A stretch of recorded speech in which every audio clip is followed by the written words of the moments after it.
amazing keynote address coming up now. We're going to have breakouts, and then we're going to have a project fair, award ceremony for the winners of our project fair, and a games night. So we're really excited for that. So we often hear that absolute property rights are central to efficient markets. Set property rights allow a market to function, and you'll get to allocative efficiency. But how often are markets efficient? And given the persistence of inefficiency, especially in the case of monopolization, holdouts over land, what do we have to think about? So we're lucky to have an expert to answer some of these questions and to talk about some of these considerations. So Alicia Holland is an assistant professor of political science at Princeton University. Her work is in politics and political economy, particularly in Latin America. She has written a book fairly recently, her first book, Forbearance as Redistribution, The Politics of Informal Welfare in Latin America, examines how the tolerance of property law violations by the poor, such as squatting, street vending, and electricity theft, or what she calls informal welfare, has slowed the development of formal welfare programs in Latin America. And she had an article version of this that was award-winning in 2017 and won the Heinz Ulau Award for the best article published in the American Political Science Review. Her work has been featured quite widely. So she was in the American Political Science Review, American Journal of Political Science, Comparative Political Studies, Latin American Research Review, and Perspectives on Policy. So clearly a tie into radical exchange ideas with this speech. And please join me in giving Alicia a big round of applause and welcome.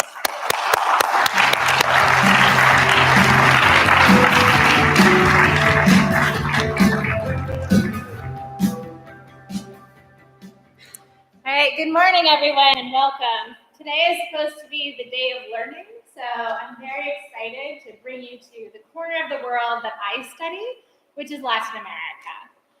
And I want to start today at the puzzle that really motivated this project that I'm working on, which brings us to the border between Ecuador and Colombia. So in 2006, Ecuador and Colombia agreed to a series of public works projects meant to increase trade between the two countries. Now, just a year later, if you went to the Ecuadorian side of the border, you would see something. Can you guys see my slides? Can we get the slides up? All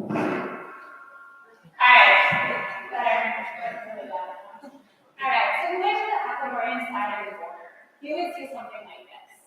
Ecuador had built a beautiful two-lane highway stretching into Colombia. But if you went to the Colombian side of the border, even today, you would see this. You'd run into a dirt wall. So Colombia had not built its portion of these infrastructure projects. And this is a story that's replicated across the Colombian border and also within Colombia. So for instance, here's another border project, the Rumichaca Crossing, where Ecuador built this 6-lane highway stretching into Colombia. But when the Colombian president ran for re-election in 2014, he actually used photos of the Ecuadorian side of the border to advertise that he was going to complete his promise and build these projects. Now, if I just told you this story, you might think that Colombia is governed by a left-wing populist politician who hates the business community and expropriates private property. But this is actually Rafael Correa, who was the president of Ecuador during this period and built large-scale infrastructure projects, despite the fact that he is a left-wing populist who hated the business community. In contrast, Colombia was actually governed by Juan Manuel Santos, who's from one of the wealthiest families in Colombia, has close ties to the business community, and has a strong respect for private property rights. And yet Colombia can't build infrastructure. And this puzzle goes beyond these two countries. So across the world, we see that property rights increase economic development, but oftentimes really complicate the development of infrastructure projects. So just to put some figures up for you, if you've ever taken an economic development class, you might have seen a relationship like this. What I'm showing you here is a pretty standard measure of property rights on the horizontal axis. And then on the vertical axis, I'm showing you a pretty standard measure of economic development, GDP per capita. And what we see is that wealthier countries tend to have really strong property rights. But when we look at this relationship between property rights and infrastructure development, we see something quite different. So basically, our relationship flattens or even reverses. So again, on the horizontal axis, what I'm showing you is a standard measure of property rights. And on the vertical axis, I'm now showing you investment in infrastructure as a percent of GDP. So countries with stronger property rights, like Colombia, actually spend less on infrastructure. So what I want to talk about today is this question of how property rights affect the development of public works or infrastructure. And I really want to stress the role that private property rights play in undermining infrastructure projects and leading many countries, especially in the developing world, not to finish the projects that they start. So in Colombia, there's a great saying that the only thing worse than a white elephant is half of a white elephant. So you get tons of undone projects. And I want to use this example of property rights undermining infrastructure to think more broadly about what are actual radical solutions to rebalance the relationship between private property and public works development. All right, so let me give you a little bit more of the background on this project. So many economists think of the role in property rights in promoting investment efficiency. So as Jeff said, property rights are thought to be the key to economic development, and I would say also the key to infrastructure development. And this really comes through two channels. So first, property rights are thought to reduce transaction costs. So as long as we know who owns what in society, we can bargain to an efficient allocation of property. This goes back to the Coase theorem for you guys who have taken an economics class. But again, the key idea is we just need to know who owns what in society. The second role of property rights is to increase investment security. So if I know that I own my home or my business, I'm going to invest more in developing that property. So through both of these channels, we should see property rights improving economic development outcomes and leading to the provision of infrastructure projects as well. But there's another role for property rights, which Weil and Posner really stress in their book, which is essentially the effect of property rights on allocative efficiency. So when you have strong property rights, it might actually increase the transaction costs. A property owner can basically refuse to sell their property to the government or to someone who could put it to a higher value use. Strong property rights also open the door to a series of what I call opportunistic behaviors. So these are the ways that property owners can actually take advantage of their monopoly rights over property to extract resources from the government or somebody else who might want to use that property. And I'm going to talk about three different types of opportunistic behavior today, some of which are going to be more or less familiar to you guys. So the first is the idea of a holdout problem. So this should be familiar from the United States. So here, basically, existing property owners are going to use the government's need for complementary goods to build a public work to extract higher rents. But let me give you an example of this in Colombia. So here's a case where the government was trying to build a bridge. It had purchased the property on the right side of this river, and it started building the bridge across the river. But it hadn't purchased the property on the left side of the river. So what do you guys think the guy on the left side of the river did? Well, he demanded a multi-million-dollar payment. And if the government didn't pay him that amount, it was going to have half of a white elephant. So I paid that guy $7 million to buy the other side of the riverbank. So that's a holdout problem. A second type of issue that can develop is what I call infrastructure trolls. So if you're like me and you grew up in the 1980s, you might think of trolls as these dolls with multicolored hair and the little jeweled belly buttons.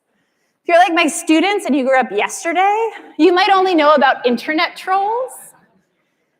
But I want to use the term troll in a much older sense, of the Scandinavian fable of these monsters that lived under a bridge and waited for the little goats to pass to extract money from them. Or an even better analogy is to the idea of a patent troll. So basically, patent trolls purchase intellectual property, knowing that it's going to be needed for future innovations as a way to get money out of those innovators. In the context of infrastructure, what this means is that unaffected individuals are going to purchase or occupy property that the government needs for a public work in the hopes of some payout. So let me make this a little bit more vivid, going back to Colombia. So in 2015, the Colombian government was trying to build a new transmission line in the Buenaventura region. It planned this project in virgin forest land, and the red lines, which I'm sorry are a little faint here, show where the transmission line was supposed to go. Now, 1 year later, the government came back to this property and saw this. Does anyone know what's going on here? Those houses? Yeah, houses. Basically, 1,200 people built little tin shacks precisely in the route needed for this infrastructure project and demanded a payoff of $12 million, which was more than this project was worth, so it was canceled. So those are infrastructure trolls. Third type of problem that develops is what I call a scope expansion. So these are cases where actually communities use their power to obstruct or even veto infrastructure projects as a way to ask for other goods that they want. So this could be a health clinic, it could be a school, it could be jobs, it could be cash payouts. And basically governments are compelled to pay these communities off when they're trying to build infrastructure projects. And just to give you a sense of this logic, here's a project manager from a road project in Colombia. And he says, what will cost me more? To delay the project or agree to everything that the communities ask of me, even if it doesn't have any rationale? It's an issue of speed. The state has to resolve the issues so that companies can build. So if the population says, I want a Ferris wheel for my community, then the state says, here's your Ferris wheel. I don't care how you operate it. And unfortunately, I couldn't find a picture, but there is a community that actually got a Ferris wheel. So this is not just a made-up example. All right, so the question is then, how does a property system shape the likelihood of these types of behaviors? And how do we compare different property systems? So many people talk about this idea of weak versus strong property rights. And usually what they have in the back of their mind is the contrast between what we might call a statist or socialist property system and a liberal property system. We might classify these systems based on three major rules. The first is the question of who actually owns property. So in a statist system, the state is the underlying owner of property. You can think of a country like China, where the Chinese government owns all property and individuals are basically leaseholders using the property.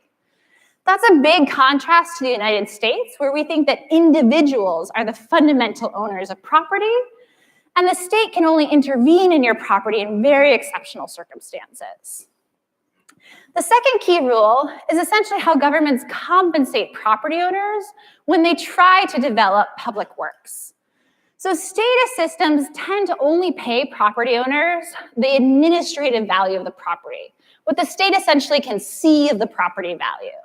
So this often is a tax value. Sometimes in the case of China, it's actually just the productive value of the land, so how much you actually yield from the particular property. In liberal systems, in contrast, governments pay fair market prices. So if the government needs to take your land, there's going to be some commercial assessor who comes in and determines what the market value is. Another way systems differ is in whether you have a right to exclude the government from using your property. So in statist systems, again, the state is the fundamental owner of the property, and so usually property owners have pretty limited rights to appeal the decision to use the land for a different purpose. In the US, we tend to protect property owners through the court system. So property owners can question whether they're getting a fair market price and maybe even the public use purpose of the project. Now, we can see how the statist system is not great if what you're trying to do is develop businesses or invest in your house or things like that. It creates much more uncertainty for individual property owners. But if the state is trying to build something, this is a great system. You're going to have minimal opportunities for individuals to object to the state's use of your property. In contrast, liberal systems like the United States tend to get a lot of holdout problems. There's also a third type of property system out there, which I'll talk a little bit more about today, which is what I might call a communitarian system. And this comes a little bit closer to the ideas in the radical markets that I'll end with. So here the idea is that the owner of property is not just individuals, but also involve communities who create social value for property. In addition, these systems also tend to recognize people who don't have full property rights.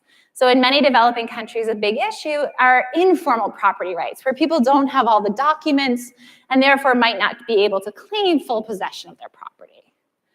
These systems also use a different notion of value. So when the government needs to purchase land for a public project, they're not just going to pay the objective market price. They're going to consider who owns the property. And in particular, if the owner of the property is low income, the government might actually need to pay that person much more. Because even if a house is just worth $2,000, what the government is taking from the person is a place to live. And so they need to compensate people up to the price of getting a new home.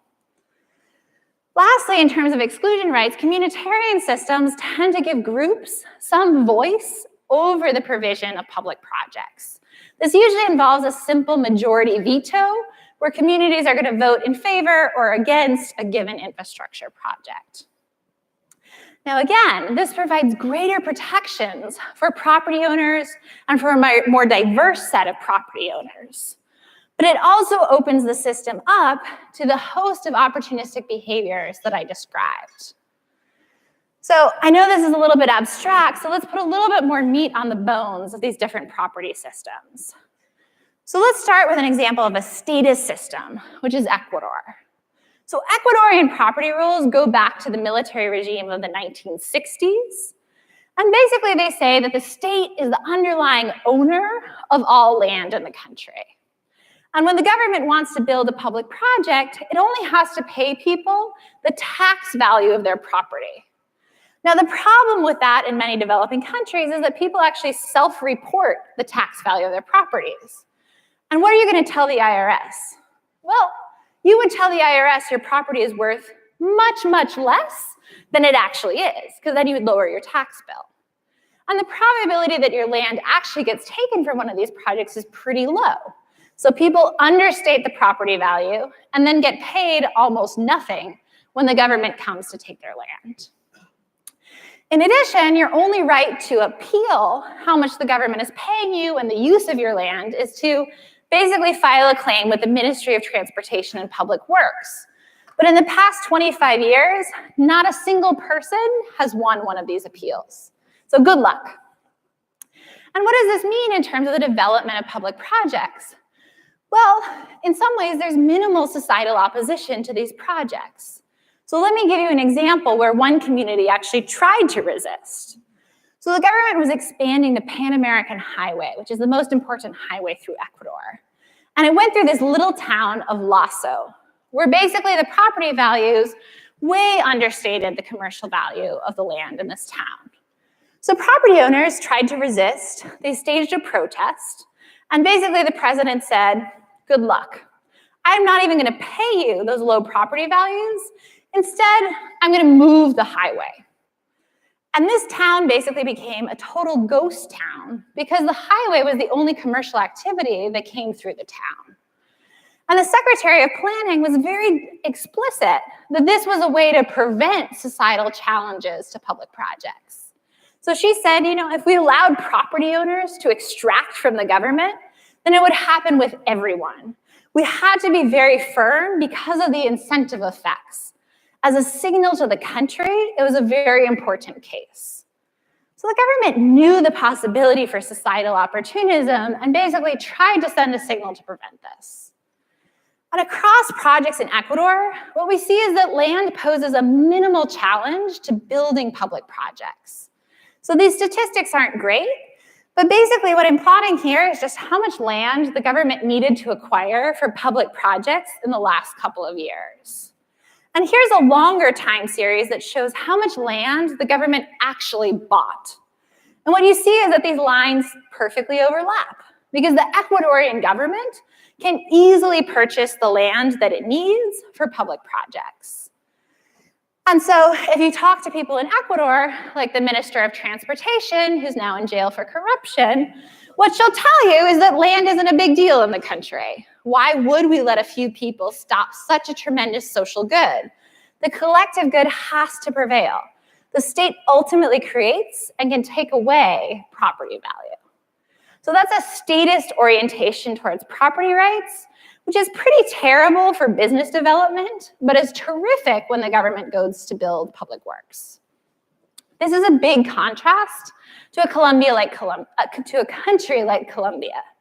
So Colombia has a communitarian system of property rights that dates to the 1991 Constitution. So the government was trying to demobilize one of the large guerrilla groups in the country, aiding M19. And the system that emerged basically recognized that the country needed to think about the role of more informal property rights in the country. So many people had been displaced from the Civil War and therefore didn't have all the documents to show their property claims. The government also recognized the claims of communities over property, and more specifically, Afro-descendant and indigenous communities. So this is a more inclusive definition of property owners.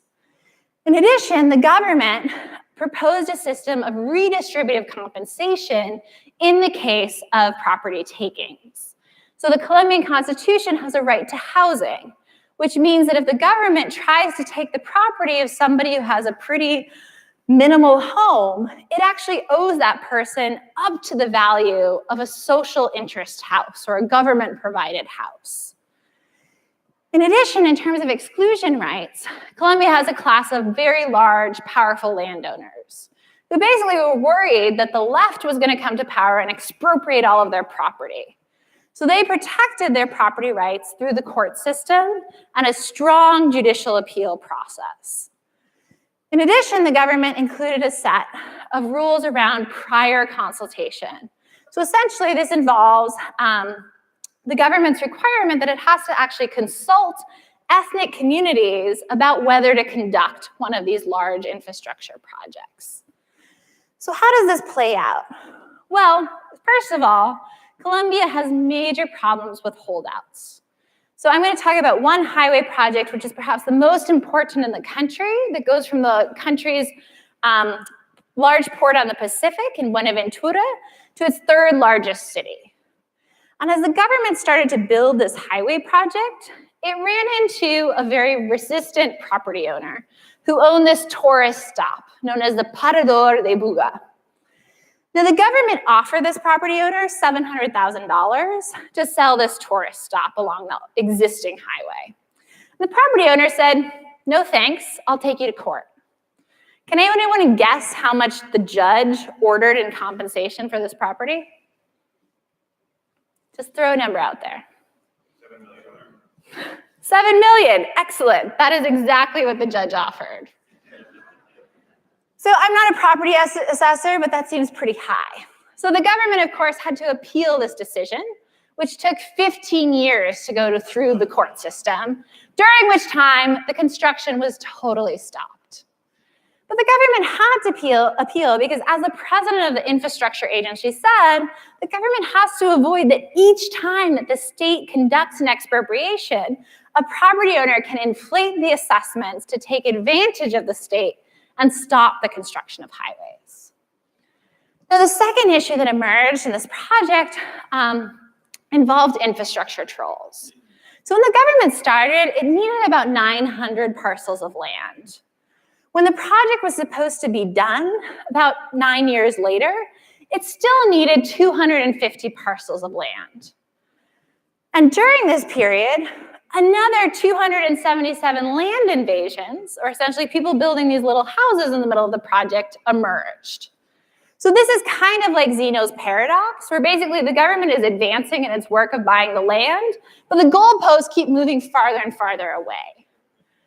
And the people who invaded this land tended to be pretty low income, who had basically heard a correct rumor that the government would pay you about $30,000 or the price of a government social interest house if you built a little tin shack in the middle of the highway route. And so as the head of the planning office puts it, it's people who don't have their needs totally covered. That a large infrastructure project comes so people think there's gotta be money for me now. Let's make ourselves affected. Let's invade to get it. So this is one of the most common phrases that I hear in my field work. You have to make yourself affected and get something from the government out of these projects. Now, the last issue that came up are scope expansions. So basically, the government is required to consult communal councils, which are basically the political bodies that represent minority communities in Colombia. And there were 3 communal councils recognized in the route of the project before it started.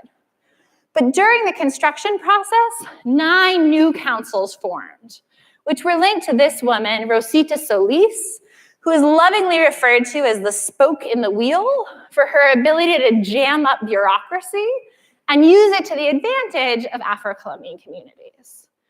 Now, these communities made very legitimate demands that they basically wanted to get things like health clinics and schools and jobs out of these projects. What the government ended up doing was actually paying communities an average of $13 million to agree to these infrastructure projects.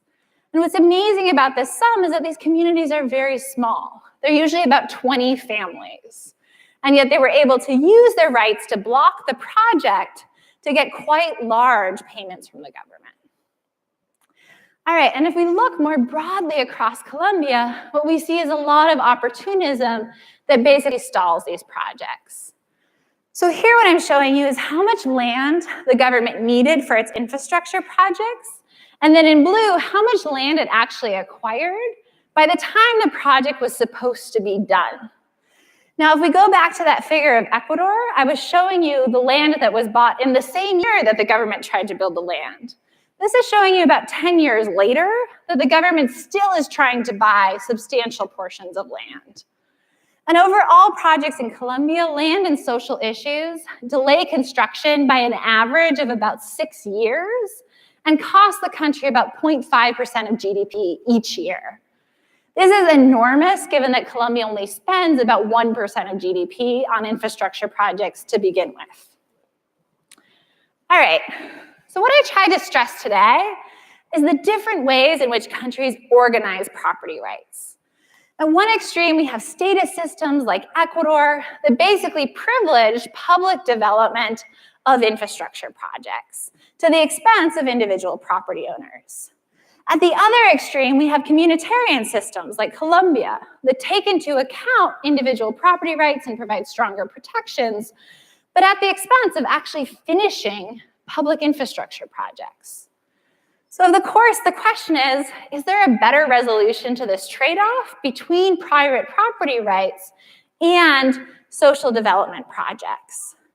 What I want to talk briefly about is what the radical solution might look like.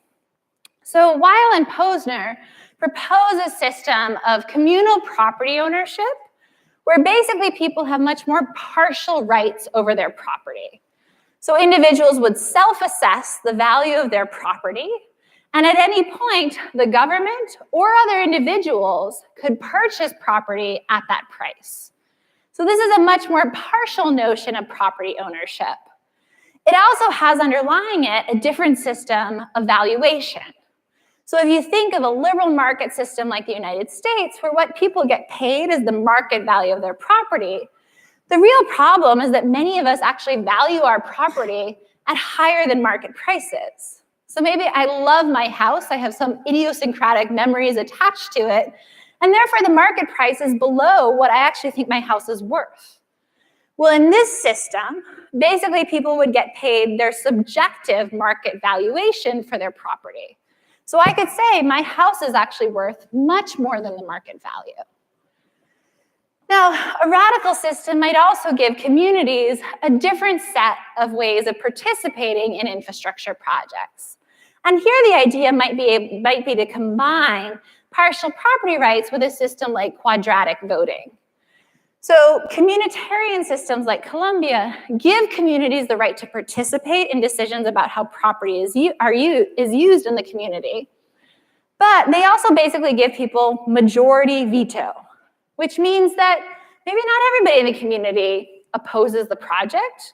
Maybe the project has broader benefits from the nation that aren't being taken into account in those local decisions. So quadratic voting might provide another way to involve communities without actually blocking these projects. And again, the promise is that a different organization of property rules also undercuts some of these opportunistic behaviors that I talk about. So again, part of the mechanism design is to reduce the incentives for things like holdout problems or some of the scope expansions that I talked about today. Now, one question is, how far off are we from some system like that? Is this just crazy talk? Well, one of the reasons to study comparative politics like I do is to look for different ways of organizing institutions across the world. And I think some elements of a radical system already exist. So for example, the idea of this partial property rights system rests on self-assessment. In many countries in the developing world, this is already how property is valued. Property owners have to self-assess their property values. The problem is this is usually only done for tax purposes. And the probability your land is taken for a public project is much lower than the usual tax incidence on you. So it is possible to imagine a self-assessed system of property rights. It also may seem crazy to have other individuals buy your property at any moment in time. But even in the US, we allow private corporations to use the power of eminent domain. The problem now is only corporations have that right. So what if a broader set of individuals actually could purchase land to put it to a different set of uses? Now, the huge problem with this type of system that we'd have to overcome is what to do when most people can't actually afford to price their property at its subjective market value. So I may love my house, but I might not have the economic means to actually pay taxes on how much it's worth for me. So until we have a much more radically redistributive system, it's hard to imagine how this property system could work. In terms of collective decision-making, governments recognize the need to consult communities about public infrastructure projects. The problem is that communities are often defined in a pretty rigid geographic sense, or in Colombia, it was actually an ethnic sense, where people who didn't belong to those ethnic groups weren't consulted. So some of the big questions out there is, how do you think of a more emergentist definition of who's part of the community? Who should be consulted in these projects?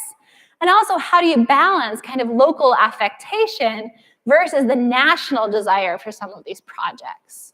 So one of the open questions about implementing something like quadratic voting is who should get voice to participate in those votes in the first place? Only the affected community, the entire nation? Maybe we distribute credits in different ways to essentially reweight local and national interests. So let me just end with a last word on why this topic is so important. So many advanced economies, including the United States, built large infrastructure at a time before they actually recognized liberal rights, and more specifically, the rights of minority communities. So if you think of the national highway system in the US or many of our large-scale transit projects, they were built disregarding the rights of Black and Indigenous communities. We no longer can do that. In the same way, many developing countries are trying to build infrastructure at a time of fuller democratization. So they are struggling with this tension between private property rights and public infrastructure development. So in the US, if we think about projects like the high-speed rail from San Francisco to LA that's been proposed, one of the biggest issues is how to actually acquire the land for those projects and how to allow local communities affected to participate in decisions about whether it should be built or not. Likewise, in the developing world, many cities are growing extremely rapidly, but at a time when urban development has already taken place. So how are governments going to actually get the land needed to build projects that could be in the greater public interest? This is why there's such a need for radical solutions to this tension between property rights and public development. And I hope that's what you guys will all help in thinking about. So thank you so much.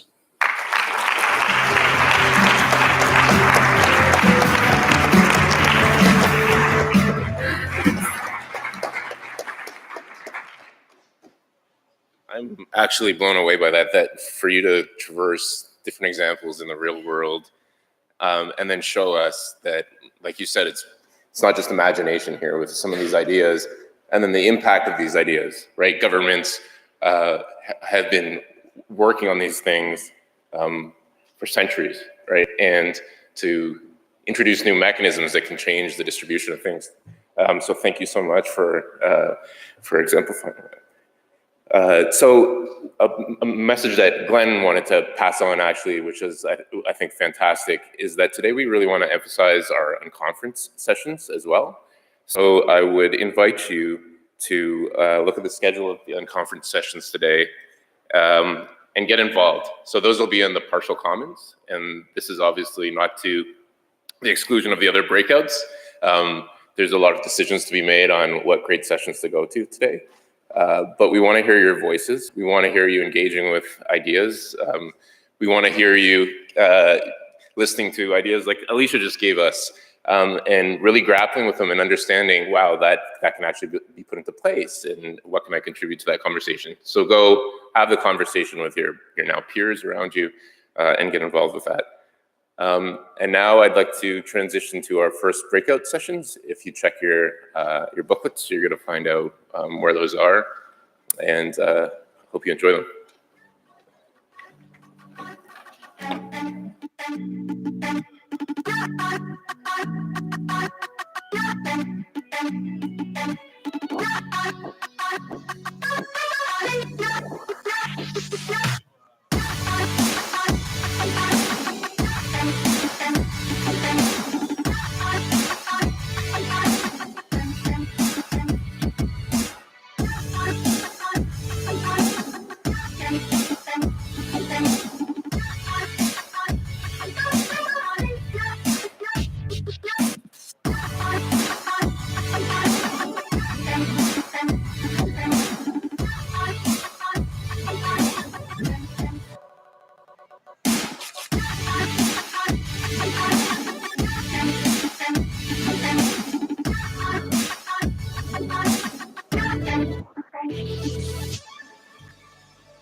Never felt alive.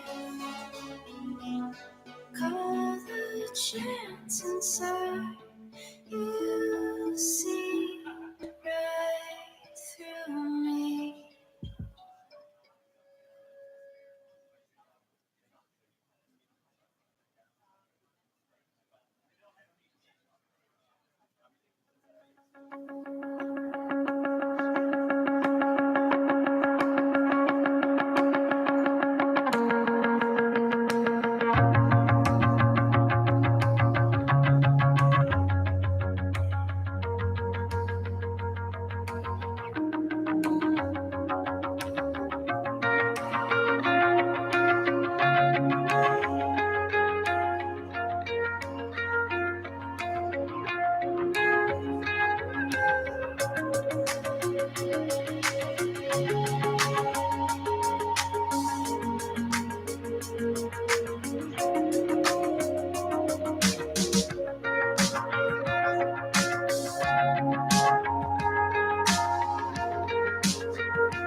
How's everyone doing this morning?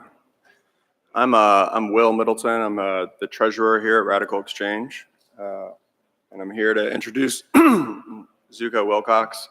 He's the founder of Zcash, and I think we can all probably agree that cryptocurrencies have done pretty well here, and that they're here to stay. But as we move beyond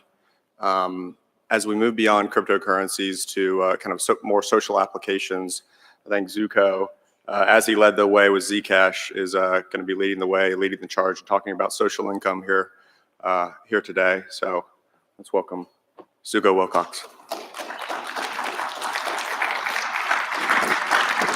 Hello, can you all hear me? Okay, I have a request. Will you please move to the front? Because, for one thing, I'll feel better. I'll feel less lonely up here. But the other thing is, now if people start like interrupting me and asking questions and shouting out stuff, you'll all be able to hear and respond if you're all up here. All right, so my name is Zuko, and I've never given this talk before on this topic. So I'm kind of nervous, and I'm gonna go for, is there a clock? Yeah, okay. I'm gonna go for like about 30-ish minutes and then maybe open it up for questions.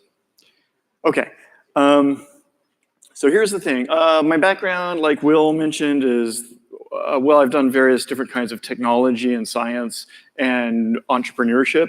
Most recently, this cryptocurrency called Zcash, which is like Bitcoin and Ethereum, a decentralized cryptocurrency. And I liked what Will said about how, okay, so Bitcoin and Ethereum and Zcash have demonstrated decentralized teleportable gold, but is there something that's like post-money that's a new kind of economics? Well, I don't know. I haven't figured that out, but this is a stab in that direction. And the way I got started was I was thinking, well, I really like the idea of basic income. I just love that idea. That's awesome. And but I really hate the idea of centralized anythings because I figure the thing is going to become corrupt and undermine or become counterproductive to the whole goal of it, or it's going to be so difficult and expensive to keep it from becoming corrupt that it's going to undermine the whole goal of it. So I wanted to figure out how to invent decentralized basic income, and so I was just thinking about that for a long time. And the answer is no, I couldn't actually figure it out. But here's where I started thinking.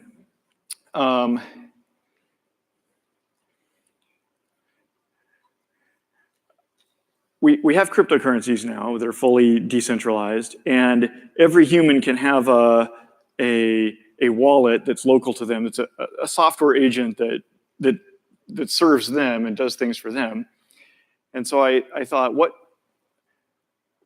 if everyone, so if you want to have a decentralized basic income, an approximation of that is, what if everyone's wallet donates some of their money, like 10% of their income or something like that, and it donates it just to recipients who've been selected in some way by the owner of that wallet. So it's fully decentralized in the action of it, and it's fully decentralized in the choice of who the recipients are. And just in general, if there's a whole community or a whole planet or whatever, and everyone's wallet was doing that repeatedly, then that would sort of spread the wealth without any centralized sort of aggregation and redistribution of the wealth. So my hard and fast rules for exploring this part of the technological design space were, let's see, what we can do without any delegation to a larger third party, and what we can do that's fully opt-in, it's fully consensual and voluntary for every participant. Obviously, I told you why I think decentralization is really important for this experiment. And the other thing, like, there's something that's kind of cool about it, as an economist told me yesterday, a lot of markets or movements require critical mass before they work, right? A lot of different kinds of markets have that requirement. And kind of a cool thing about this idea is it could actually do something interesting even if you were the only person using it. So, which is, we have these new tools today that we didn't have 10 or 100 years ago. Computers, And so there's a thing that people do a lot of, like most or a lot of people do a lot of, which is donating to charities. Well, you could, if your crypto wallet or whatever kind of economic tool you have did this for you, you could automate and ease that process of donating to charities. And if you were the only person who did that, it would still have the effect of you donating. But in addition to automation, we also have this new opportunity for new social norms, new, I don't know, organizations or disorganizations or whatever.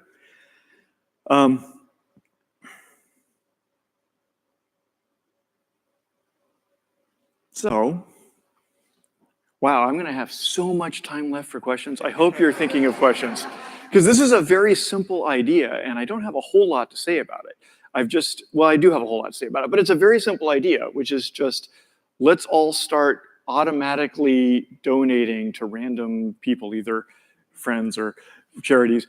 Wait a minute, I'm almost done. We've already got one question queued up, which is really good. But the more I thought about it, I started thinking, there's actually a lot of different human behaviors which are kind of like this, right? Lots and lots of people donate to charities. And then there's recurring sponsorship. You know how Patreon is really much better for a producer, like an artist or a writer or whoever, than whatever alternative they had before Patreon. And for one reason, that's because it's recurring. And for another reason, that's because they get a large number of different donors instead of a single donor they're dependent on.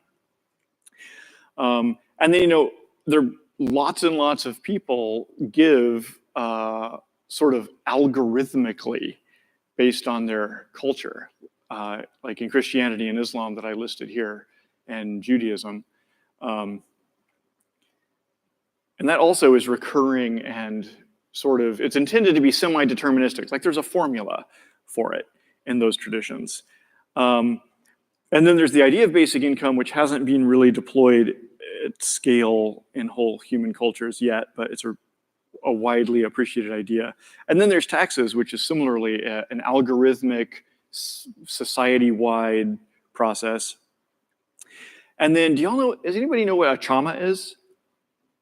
That's cool. That's fine. Chamas are a thing that's really widespread in East Africa, especially Kenya. And basically everyone, like half or almost all people there, are participate in this economic system. It's typically only women, because one of its advantages is that it is a way to save your cash so your husband can't spend it.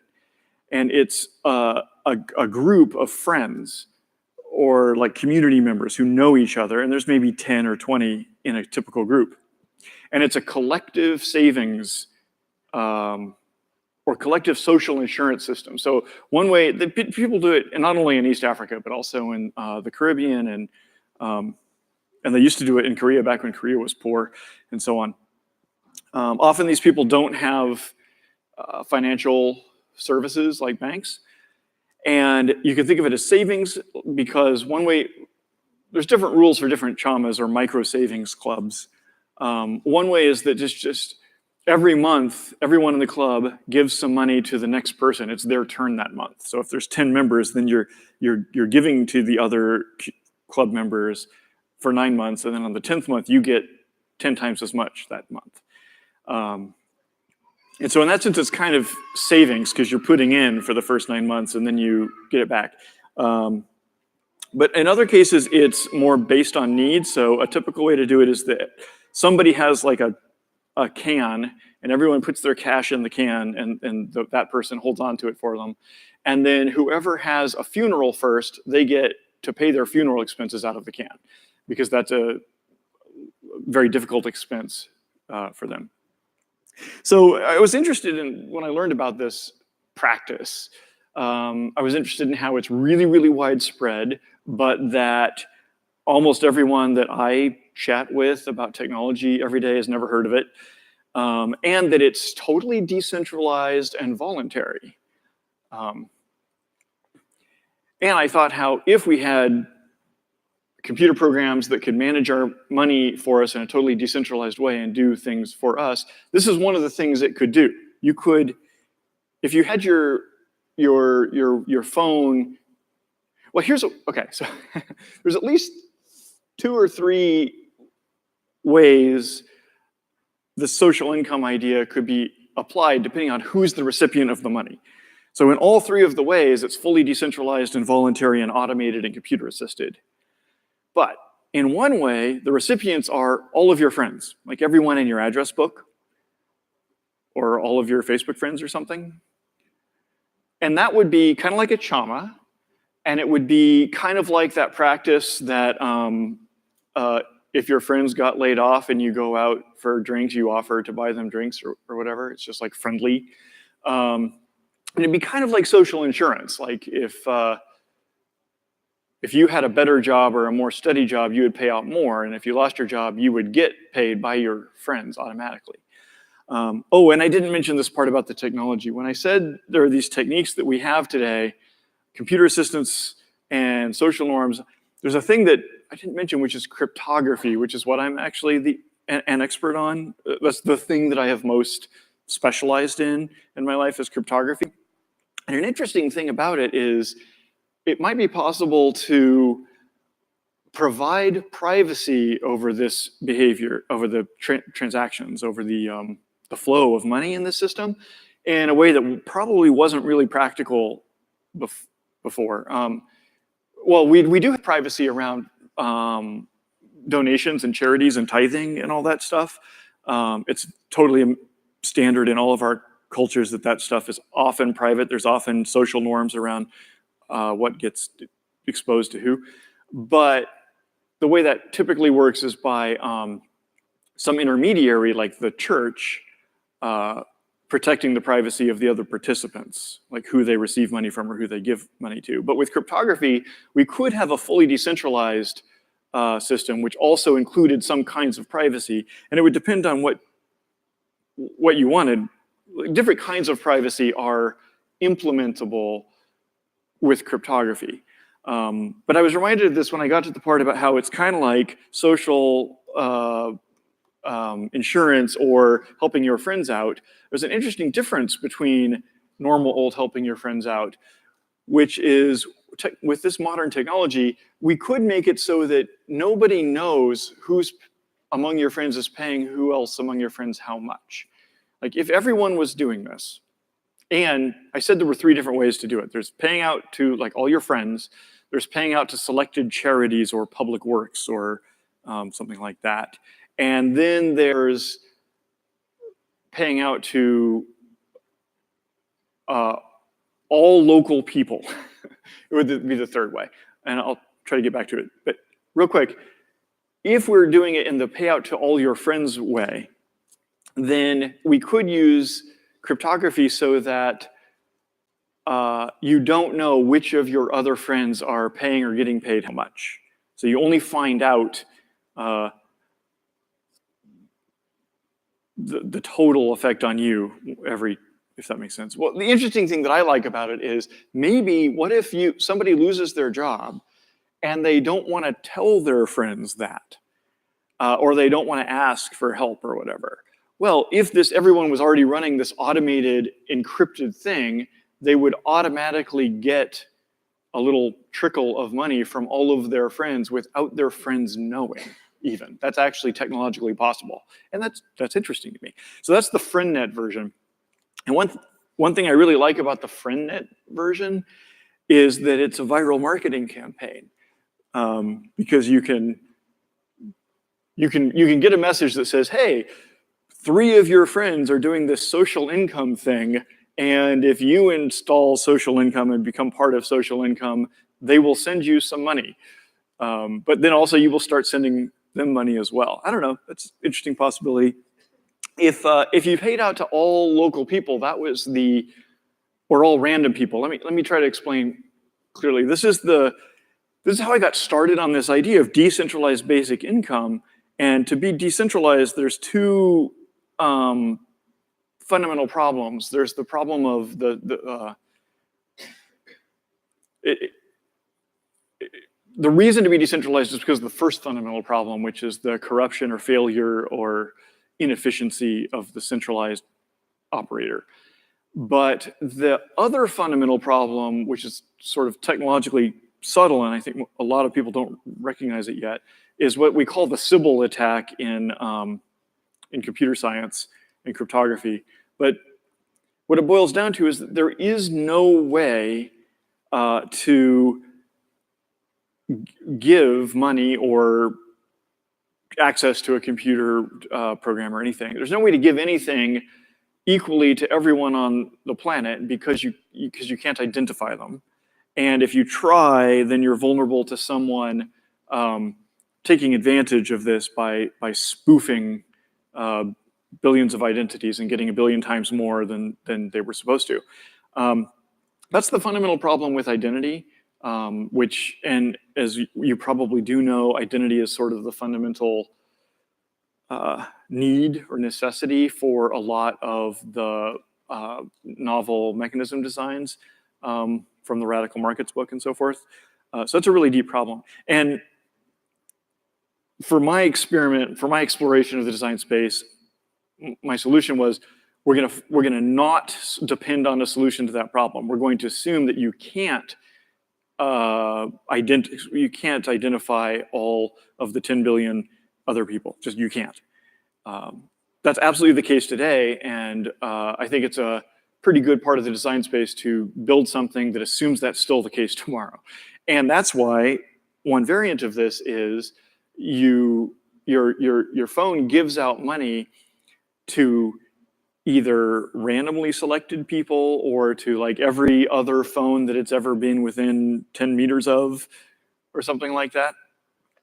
Because that is resistant to the Sybil attack. Nobody can spoof a billion phones having been within 10 meters of your phone in order to get a billion times more than their share. And that's the thing that's closest to decentralized basic income, is when you just give out to like some kind of locally selected set.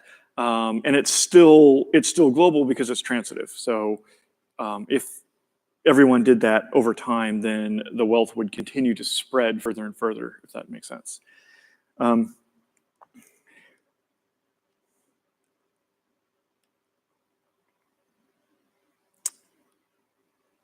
Okay, I'm almost done. Everybody else think of questions after that guy's question.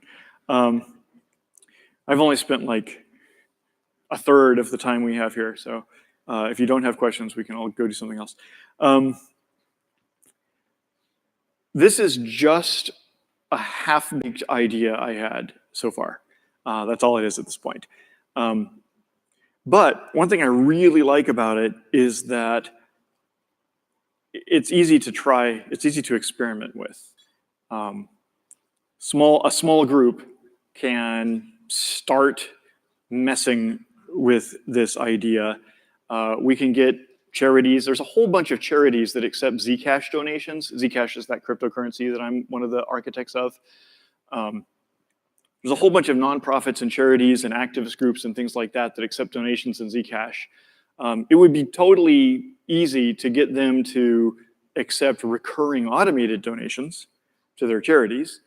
And then a small group of people who just want to experiment could easily set up some kind of experiment with this. And so this is what I want y'all to do. Either tell me this is a stupid idea and why, and convince me to stop thinking about it, or let's try it out and just start like taking notes.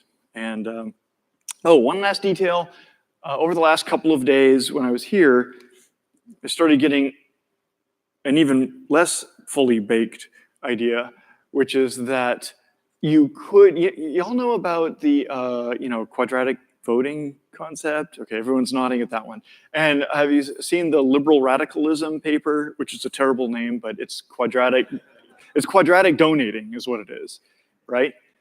Well, just in the last day, I started realizing, if we did have this, what I call social income, automated, decentralized donations, it might be possible to layer quadratic donating, aka liberal radicalism, on top of that. That would be interesting. And so that's the third call to action, is think of different new ideas and share them with me. Okay, that's it. That's all I had prepared on my slides. So thanks.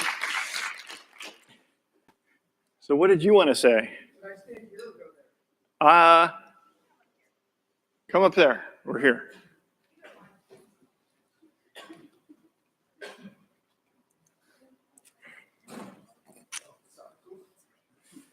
No harm done. All right, cool. Thanks. Hi. So I I will say I do think this is like the right problem to be thinking about. Okay. So I'm glad you're thinking about it. My big question is like, what do we do with human greed? Yeah. Yeah, that's a great question. So like, I own a little bit of Zcash because I think it's great. Thanks. I'm not giving that away. Even a little bit of it? Like, I make a fair amount. My wife and I would make a fair amount of money every year. I give away like the minimum amount to deal with my conscience. And then the rest, I'm like, well, I have kids. They have to get educated. Yeah, yeah. I don't want to lose my house. Yeah. So anyway, I think that's my first, I think that was like that's why I raised my hand so early. is Yeah, that yeah. This system has to deal with my greed. I think that's a good problem to be focusing on too. But my main thought is that lots of people do non-greedy things a lot. Or maybe social things. Maybe like the Chamas are local, whereas a lot of charities, like religious and other kinds of donations, are not local. Well, some of them are local. But anyway, my point is people do donate. Right. But we're in a situation right now, at least in this country, where you have a increasingly small number of people who eat up the vast majority of income and grow the most wealth because of that compounding effect. And I guess maybe this has been true historically, but they're not giving away an equally increasing amount of wealth. It's actually the reason why we have taxation, right? People are forced to give that away. So I just want to put that out there as I'd love to see that solved. One idea I've personally had is, can we train each other to be generous? I've made a prototype of a game that if you want to play, just come talk to me, where you have to the only thing you can do in the game is give to each other. And then by doing that, you have like a hyperinflationary coin system where there's just more and more, but we each keep giving each other more. The other thing I wanted to say is that I do think social income needs to go to an individual, not to an organization. And I would just ask that you make a parameter of whatever this design system is, because organizations, that's an amorphous entity. But as you said, we're trying to deal with the sovereignty of the individual problem. And we have, and then here's the last thing I'll say. The other major problem I see in social income, those who control wealth tend to deal with their own. We tend to go to our own tribes. Yeah. One of the big problems we see is that people are giving to each other's organizations. They're giving to each other's friends. But we have entire communities. I mean, here we are in Detroit. You know, I live in Oakland, where we have communities that are really kind of like insulated. I mean, we live in a segregated, at least in this country. I've only spent most of my time here. We're segregated. So my other question would be, if we're doing a giving system, how do I get it to jump that barrier outside of these privileged communities that just keep giving to each other? Yeah, that's a good one too. That's We have a lot of good questions.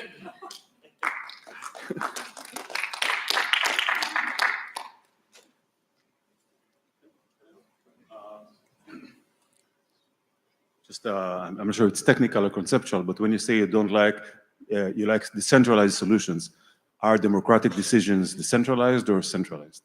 Yeah, I don't like the word decentralized or centralized because it means different things to different people. I couldn't think of a different one on this slide.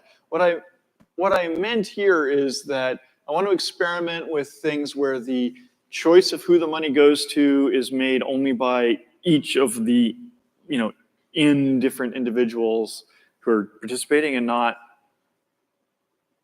made by some third party.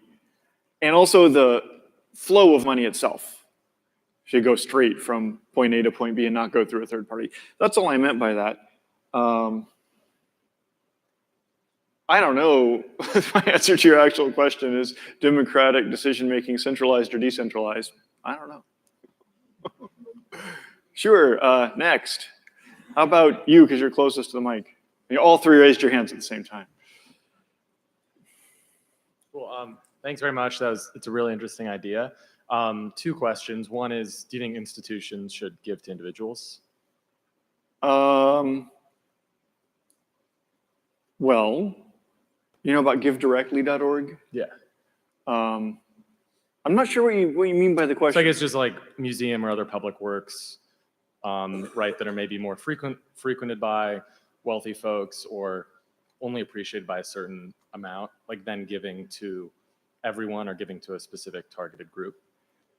Well, I don't have I think my idea is, the social income idea is independent of that question. It's kind of like one of those things that could be decentralizedly decided because each participant could choose for themselves, maybe. Does that make sense? Okay. Yeah, that makes sense. And then second piece is, or second question rather. So in terms of thinking about giving to specifically targeted groups, whether it's like the bottom or the 10% of the poorest cell phone owners, et cetera, do you see a way where people can kind of verify themselves or signal that they are poor or in need of something to prevent people from just giving to their wealthy friends? I don't see a way to do that technically in a decentralized way. The only way to do that is to get people to go sort of on the ground and investigate and become embedded and report back and so on.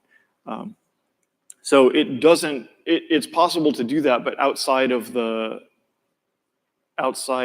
sort of technical layer, right? Like you could imagine if you had social income where everyone is in the habit, there's like a social norm, like in the same way that you tip. Oh, I should have added tipping onto this list of like similar things that lots of people actually do.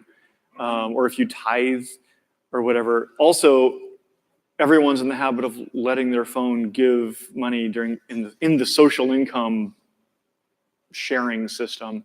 And you could imagine you rely on some third party, which is either your friends or a trusted charity like Give Directly or something like that, to tell you who deserving, needy recipients are. It would still be somewhat decentralized because it would be up to you, but you'd be relying on someone else's information. You raised your hand next.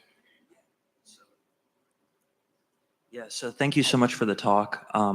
You know, it's interesting. I'm trying to work on a project like that myself, and the approach that I'm taking to the whole Sybil resistance issue is that it's basically it's a currency that's created just via smart contract running on top of a blockchain rather than trying to embed it in the infrastructure layer, because I feel like these are more applications rather than. But how does that solve the Sybil problem?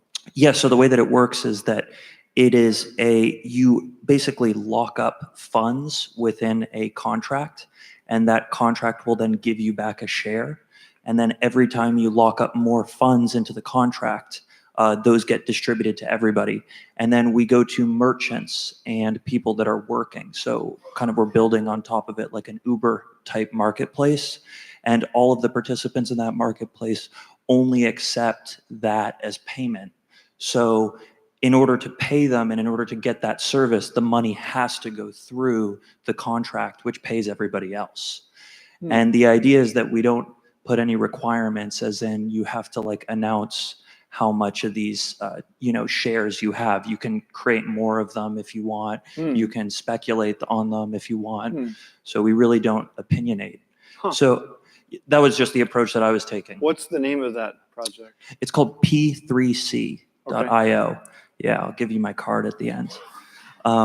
So I was just interested too, because I've been following Zcash, and I know that it has an interesting model, which is kind of a developer fee that's built into the protocol. And I'm curious, how do you handle Sybil resistance of that? So if it's let's say 100-year project, how do you make sure that that's going to stay good for 100 years? Okay, so Zcash has a mechanism built into it, which is, now that you mention it, this is totally relevant to this conference. It's a solution to the public goods funding problem.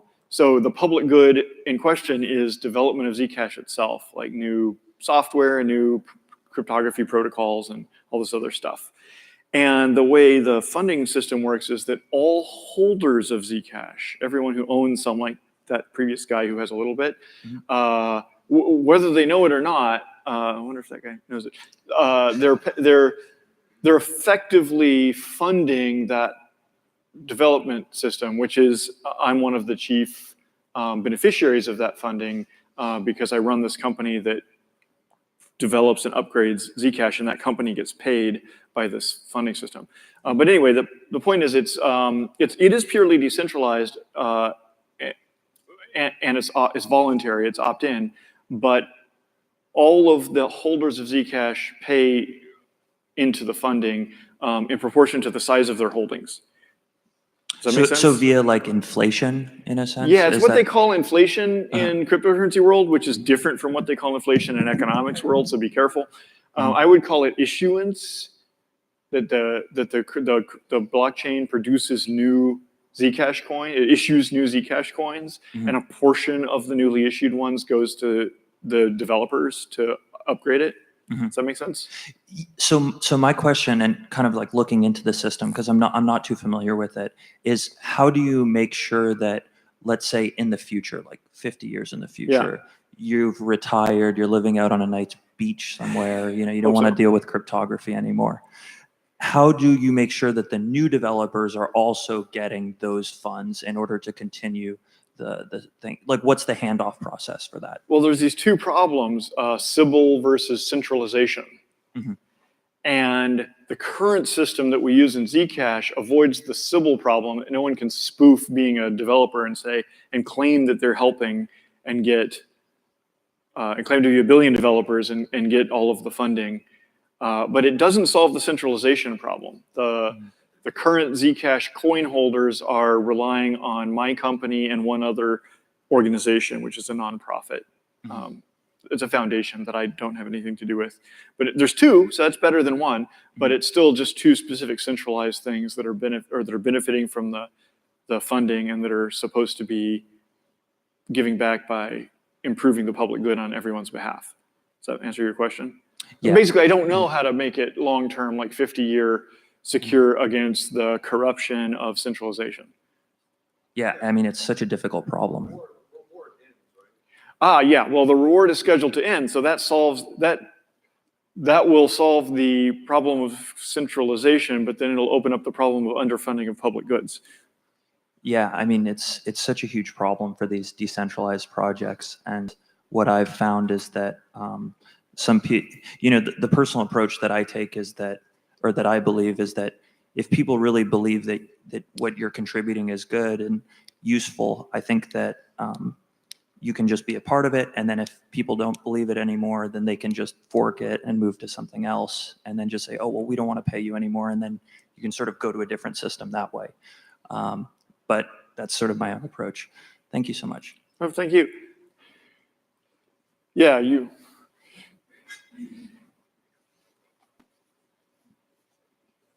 George, yeah, thanks for doing this talk. I have like a couple of questions. Could I just do QA? Is that cool? Fine. Cool. The first question, because I kind of missed it from earlier, what was the third way? I remember that you said pay privately between friends, paying to a charity, and what was the third like? Oh yeah, it was really unclearly explained, but it's pay to a whole bunch of people who you can be sure it's not a Sybil attack. So anybody that you can be sure it's not a Sybil attack is my idea. And that's the one that means the wealth spreads just in all directions over time. Okay. And the first question, if using like phone proximity is like a Sybil mitigant, like would we also need like a mesh network to kind of ensure that the phone towers aren't like giving false data? Oh, that's a neat question. I love that kind of adversarial security analysis. Yeah, well, it would be possible to really make it secure so that even like the cell phone company couldn't Sybil attack it and get 1 billion shares for themselves. One way you can do that is the near field radio communications on your phone, right? NFC and maybe infrared. I guess they don't have infrared anymore, but there's different kinds of ways. And another way is latency. There's this really neat fact in physics and cryptography that one thing nobody can ever spoof is being closer to you than they are. Right? Like my phone and your phone can communicate in like about 10 nanoseconds or so over radio, and the cell phone company can't respond to a 10 nanosecond challenge because the cell phone tower is more than 10 nanoseconds away from here. That's a cool little detail. Totally impractical and weird science fiction. Okay, thank you. Second question, would this potentially make more sense on like a private stable coin, like, you know, God forbid, like Facebook's potential stable coin? Just like with like privacy and like, what is it? Like price stability kept in mind, like the first guy's question about kind of like the price stability, or it seemed as though it dipped a little bit into the price stability of Zcash. So then it's like tricky to pool this money, and then it's like, oh, you know, this pool's $10,000, and then something happens on the network, and now it's 7,000. Yeah, that's a good question. I don't get it. Like, I don't see why everyone's so excited about stable coins, but why not do both? We can do it on Zcash and on a stable coin and everything else at the same time. And in the examples that you mentioned earlier, are you familiar with like blessing loom schemes that they run really similar to this? What's it called? Blessing loom? Yeah. So like basically a group of random people, like you see it on like Facebook.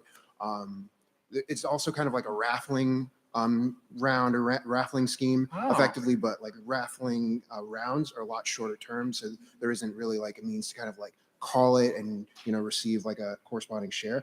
But like with both blessing looms, which kind of have this whole like cultural thing, you know, hey, you know. Excuse me, you're saying loom, L-O-O-M, like yes. We're weaving blessings? Yes. Sweet.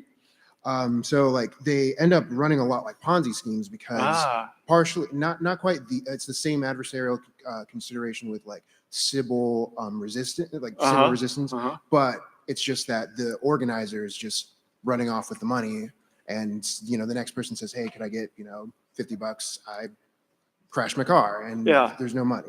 So then like, thanks for telling me that. That's another example from my list. It's like Chama's. Yeah.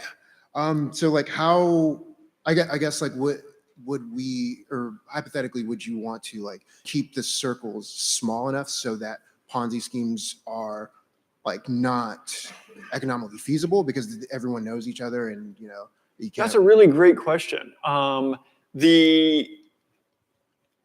You still have the problem of people running off or cheating in the decentralized social income concept, but it's just like 1/20th of the problem. Because in a Chama or a blessing loom or something else where there's one person who's like the organizer on behalf of 20 other people, they can steal all 20 of their money.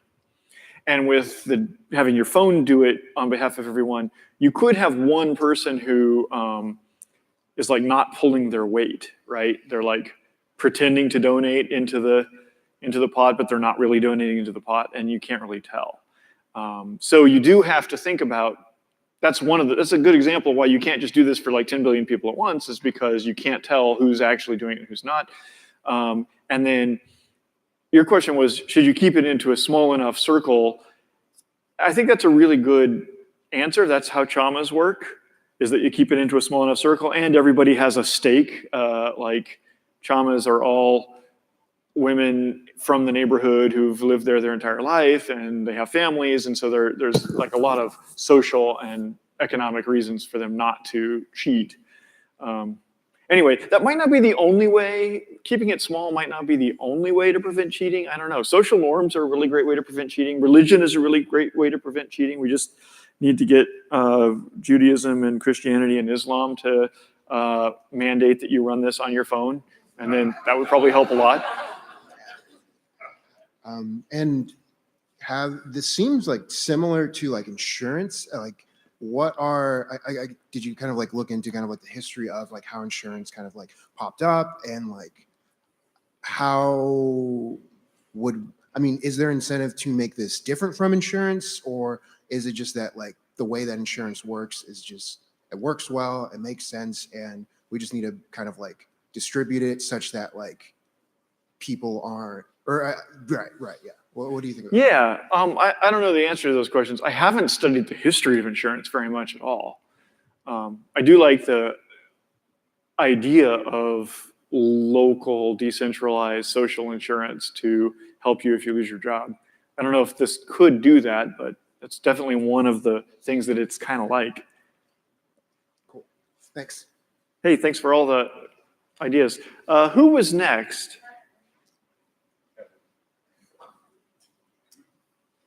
Hi, Zuko. I think the issuance rewards experiment for solving the public goods problem on Zcash is super interesting. And hypothetically, if there was someone who is campaigning to do issuance rewards on another blockchain to solve the public goods problem, would you have any advice? Yeah, I saw it. Were you you were the one who posted that just like a couple days ago. Yeah, you're breaking my veil of hypotheticalness, but yes. So if everyone doesn't know, you know about Ethereum, a cryptocurrency. So Kevin has publicly called for the development and improvement of Ethereum to get funded by issuance rewards, which effectively means transferring value from all Ethereum holders. What was your question? Any advice? I don't know. I mean, you definitely have to communicate to people about the benefits to them, right? The value they're getting, why you have to persuade them that they're better off by supporting this and getting better funding for Ethereum than the alternative. Have you found, given that you're about 2 years into funding public goods on Zcash, are people more responsive to like profile pieces on the teams that are being funded, or an economic piece that makes the case that your Zcash is worth more because public goods are funded? You know, what kind of benefit arguments are helpful to different constituencies? Oh, that's a really great question. I don't think the Zcash team has done a very good job. I don't think I've done a very good job of explaining it, of like public communications and persuasion.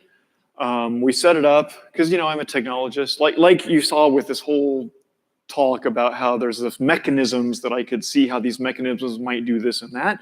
Similarly, 5 years ago, actually, we set out to make Zcash, and we came up with this mechanism of public funding of Zcash development, and we basically just included that in the protocol when we launched it, and we were very careful about transparency to make sure everyone knew upfront, like we had disclosed it so everyone could find out, and also we put it front and center. We really emphasized everyone needs to know that there's this funding mechanism going on. But we didn't do a good job of advocacy or persuasion, and the result has been the constituent. You asked about how to appeal to different constituencies. So there's an important constituency within the world of cryptocurrencies, which is like cryptocurrency fans. A lot of them are traders who like buying and selling coins to try to make money. A lot of them are enthusiasts or activists or technologists who are really into the technology or the potential use. And they have like a bunch of weird subcultures, as you are well aware. But maybe not everyone is exactly well aware of how weird these subcultures are in cryptocurrency. But there are some of those subcultures who really, really hate the Zcash funding mechanism. They believe it to be corrupt and centralized, and therefore it, in their view, it contradicts and undermines the whole meaning and purpose of the movement because it's centralized and the whole purpose is to be decentralized. And they think it's greedy. They think I am like taking money from other people for my own good. And that's a very, very strongly held belief. They really hate Zcash more than anything for this reason, even though they love everything else about Zcash, like the technology that the public funding is producing. They really love that technology, but they hate the way that it's funded because they think that's evil and wrong. Now that's it's a very vocal, but a pretty small constituency.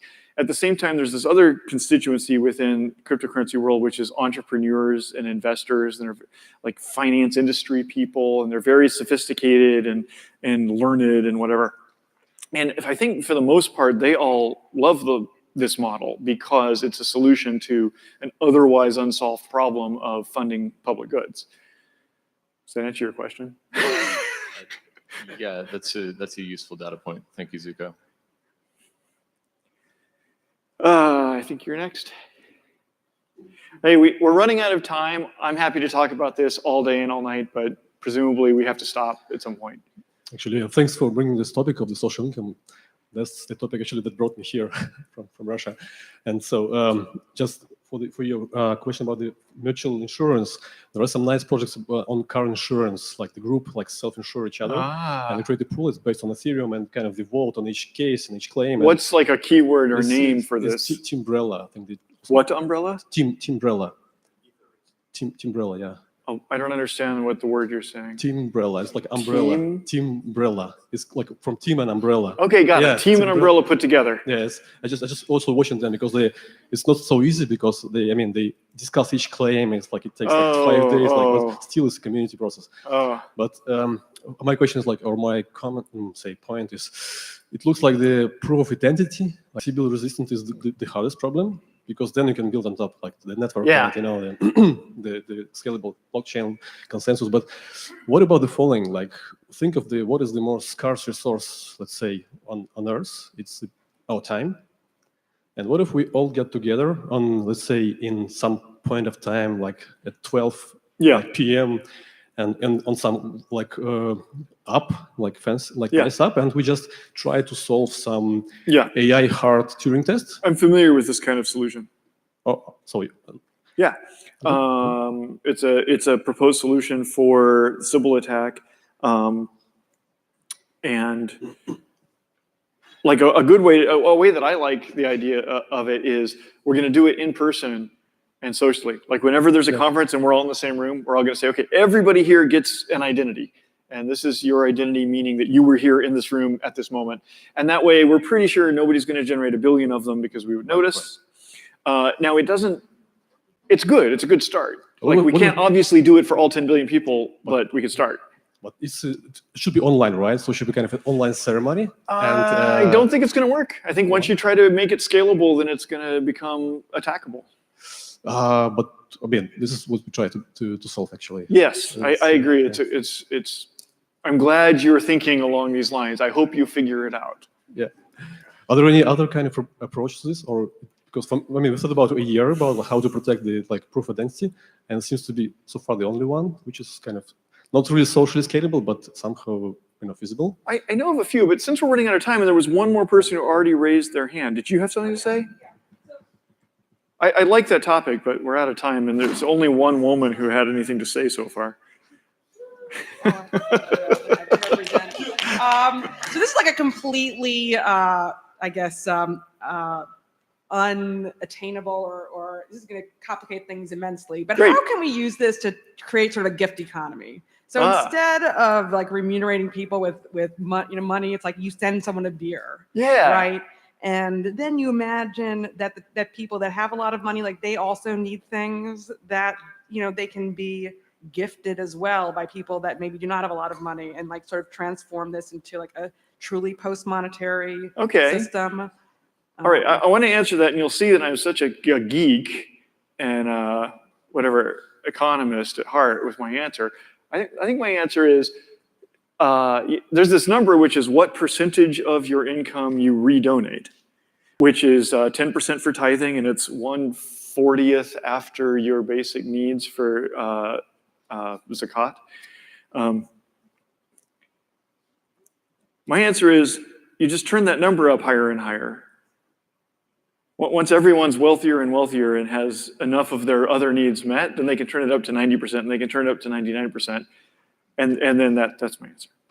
Then it's totally not a good psychological answer. That's a mathematician's, that's my cryptography answers. You turn that number up to 99%. It's totally different from your question, which is how do you shift from numbers to gifts?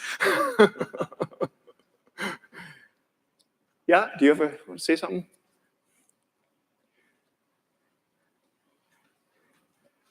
I actually wanted to respond to that question. So I run a company called Buns. It's a bartering economy. Wait, Buns, like B-U-N-S? B-U-N-Z. Okay. Or Z, I guess, for Americans. Yeah, so it is a bartering economy. So there's about 1 million transactions that were completed peer-to-peer that were actually physical goods. And then you encounter the problem of medium of exchange, the classical economics issues associated with the bartering economy. So you end up having the need for a currency at some point as you scale that economy. The question becomes is, how do you distribute that income? And what do you back it with? And so we took the approach of using data-backed money. So the demand for data today is globally is about a $400 billion industry. Looking at attention economics, data, and work completed on networks. So that's kind of some of the stuff that we do. But it is very possible to build bartering economies which foster a community and then introduce currencies as complementary. Neat. Thanks. All right, now technically we're out of time. They're telling me to stop. Thank you all very much for coming. Please keep talking about it.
Testing, testing. Oh, I guess it's on.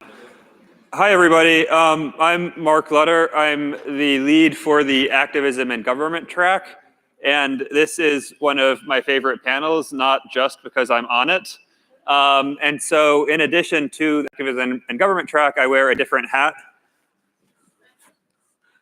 And I run the Center for Innovative Governance Research, and we do work on charter cities. And so I will introduce briefly some of the panelists.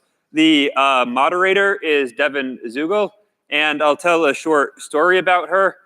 We had a conference in San Francisco, and one of my buddies from economics graduate school chatted with Devin for about 10 minutes, then came back and was like, whoa, this is amazing. She's an economist, but she doesn't have a PhD. Alex Tabarrok does have a PhD in economics. He is half of Marginal Revolution, one of my professors at George Mason, and hugely influential on my thinking. And Muya Musoko Twane is building a city in Zambia, and I think that's enough. So let's go.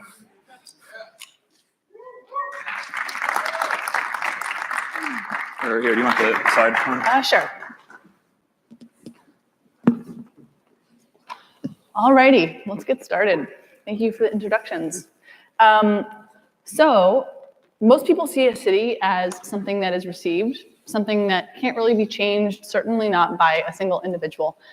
This conversation is going to be very different. The people on this panel, in their own individual ways, have been thinking about how we can change cities, but even more importantly, how we can create cities from the bottom up to start solving some of the world's most important problems today. So, for starters, I wanted to work from first principles. Why do cities exist?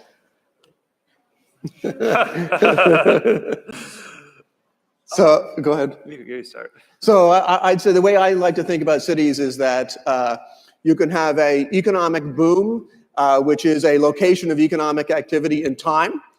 You can also have a economic boom in space, and that's what a city is. It's a location where you have a huge amount of economic activity due mostly to agglomeration, to the facts that it's good to be near other people.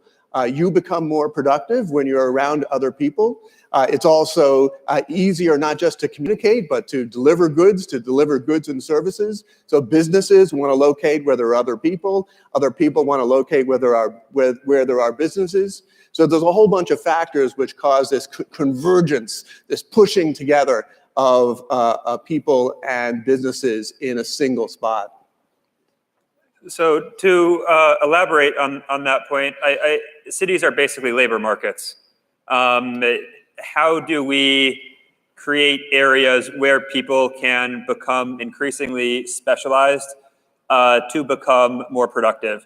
And traditionally people think about exchange as with endowment effects.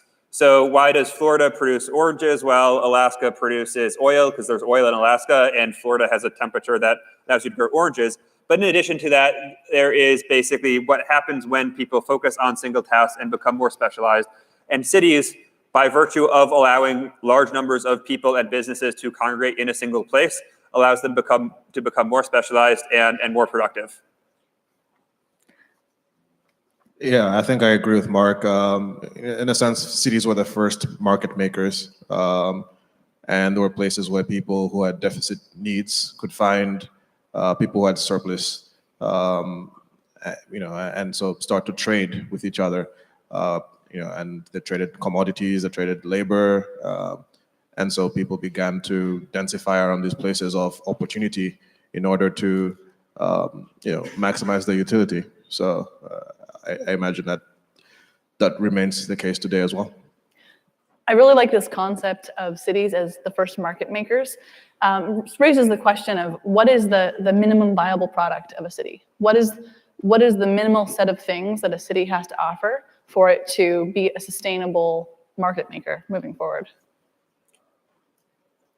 So I'm going to answer a slightly different question, which is not what is a minimum viable city, but what is sort of the minimum viable start to a city. So if you're thinking about creating a new city from scratch, then how do you start, what is the framework within which you can basically start that has a sufficiently large base of economic activity to then lead to all of the good downstream effects such that you can scale. And so for context, right, there are 70 million new urban residents annually, and new cities need to be built, and I mean, Muya is building one. And so when thinking about what does it mean to build these cities from scratch, it's hard to get people to move to new locations if there's nobody else there, if there are no grocery stores there, if there's no work there. And so in thinking about the minimum viable city, or the minimum viable start to a city, then the question that comes to my mind is basically, what is the anchor tenant?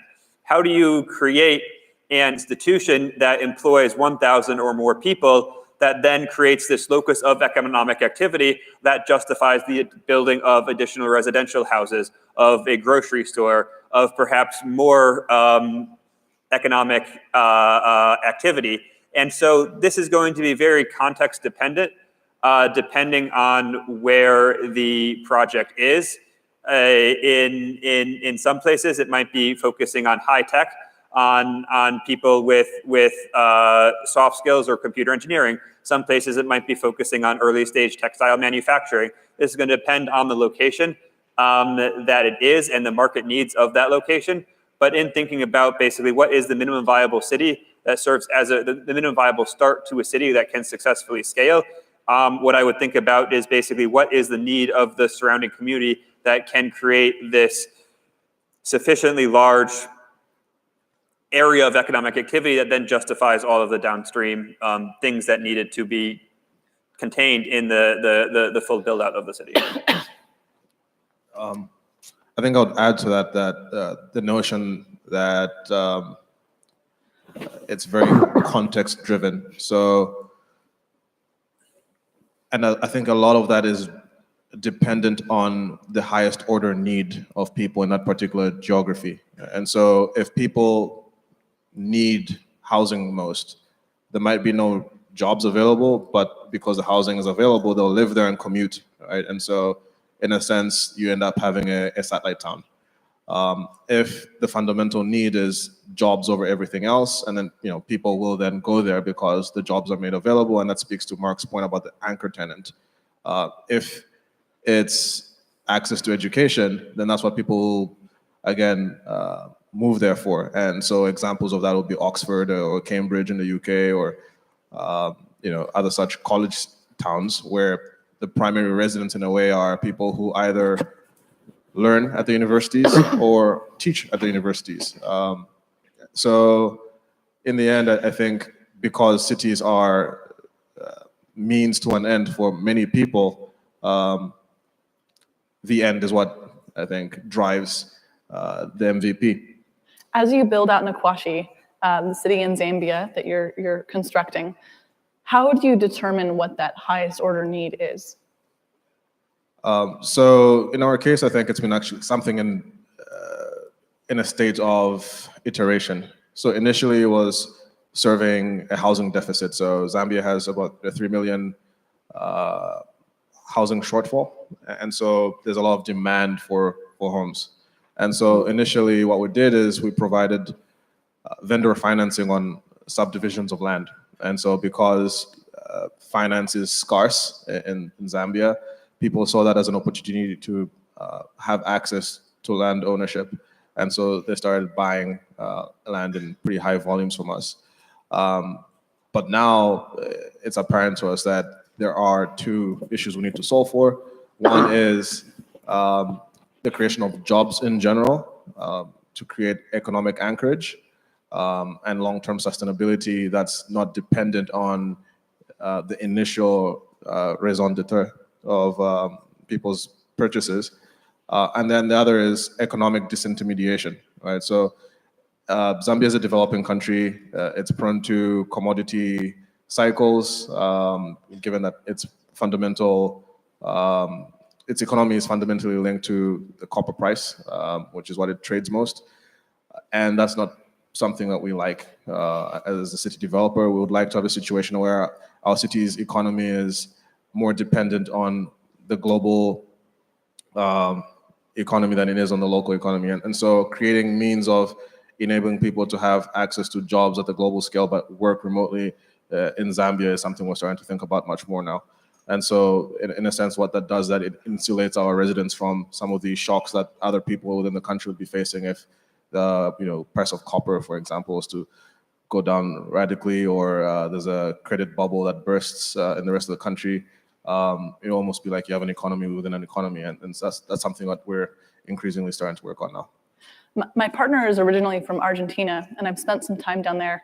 And something that's striking about the economy is that one of the most important choices you can make as a young Argentinian is coupling yourself to the world economy instead of the Argentinian economy. Because just like you're saying with Zambia, it's so volatile that it's just not a great idea to be involved with Argentinian peso if you can avoid it.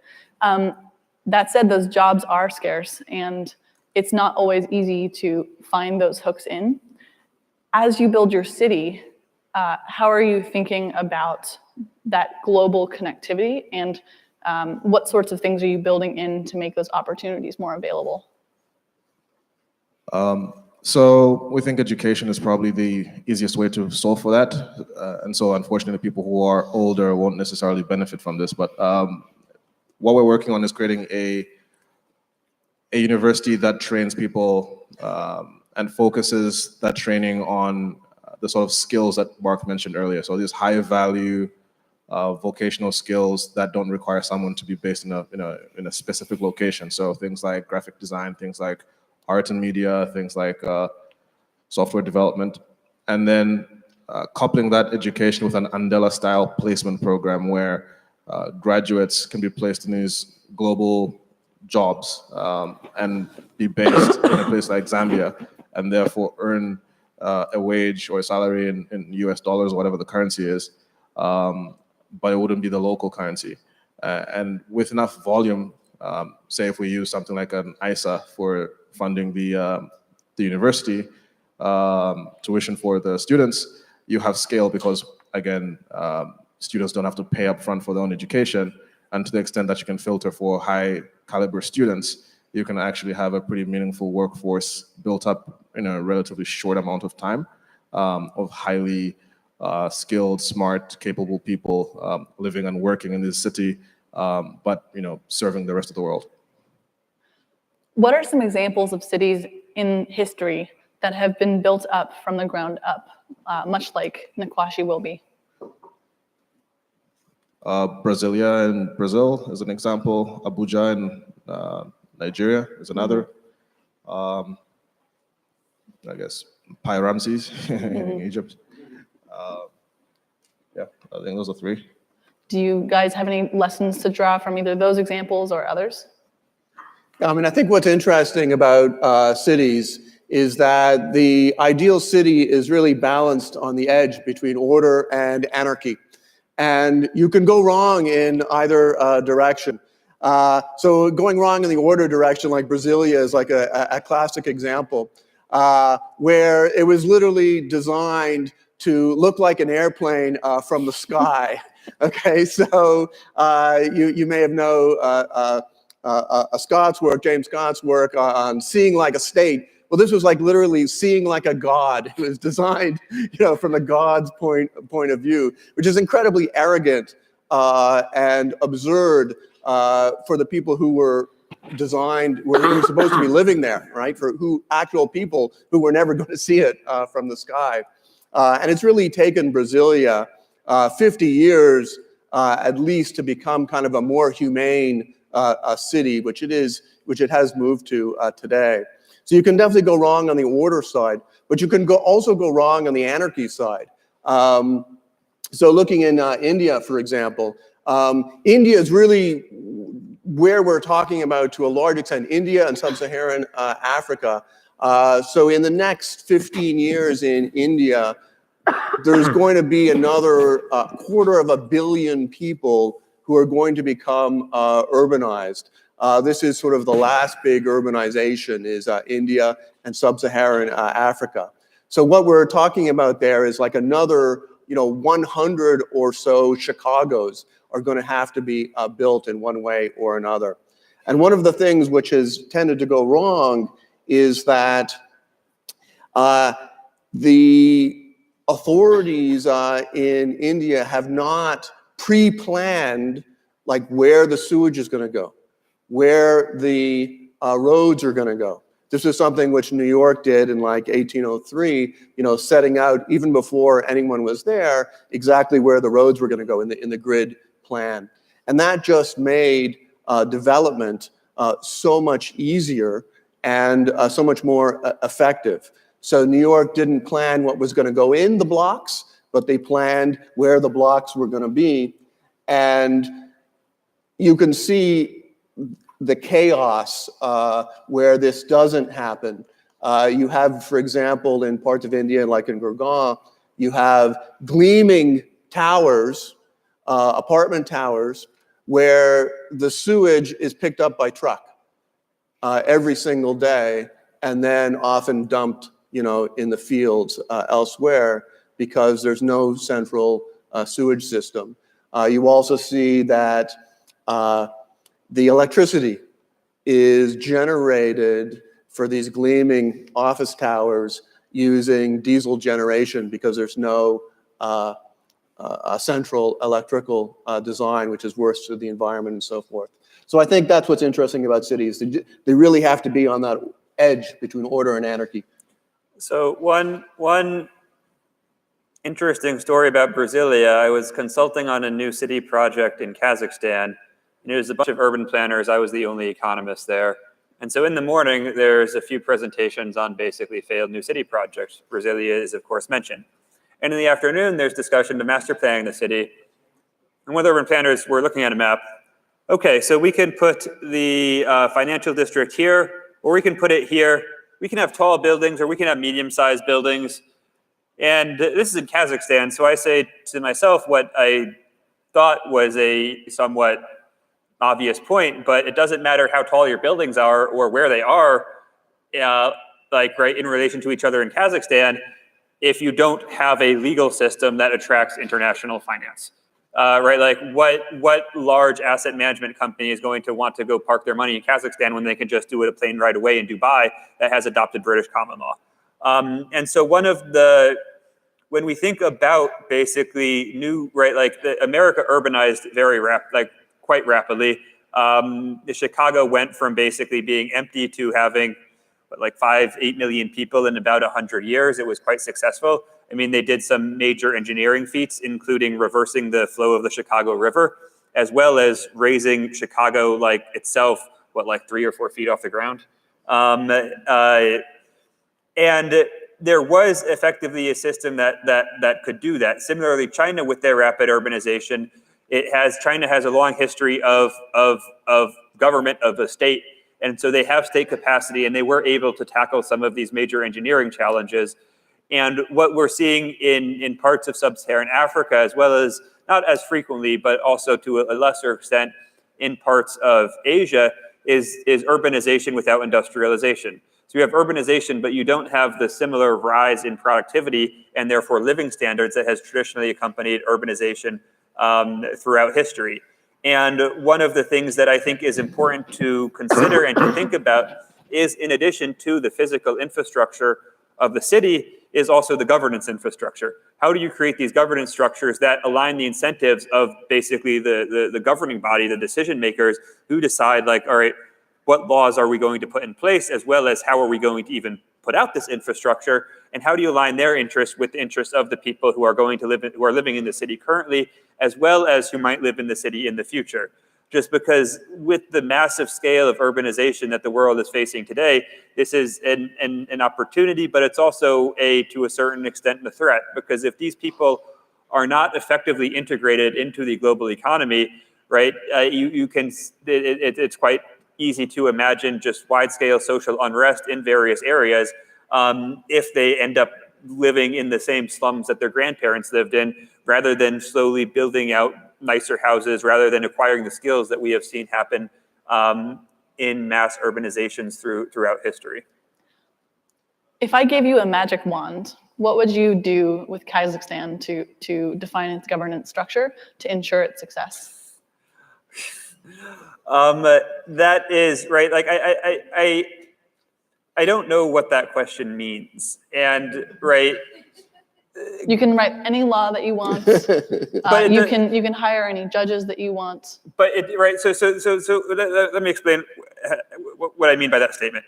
Right. Governance is this it's not something that like, so Plato has this thing where it's just like the Republic. There is this ideal, and we will have these philosopher kings that will sit in rooms and define like what is the right thing to do. And that's not how governance works. Right. Governance is messy. It's an emergent process. It's not separate from like people, from the real world. And so if there's the magic wand that I write the laws that I want to write, okay, are they enforced? What's the enforcement mechanism? If I hire the judges that I want to be judges, right, like are they actually listened to?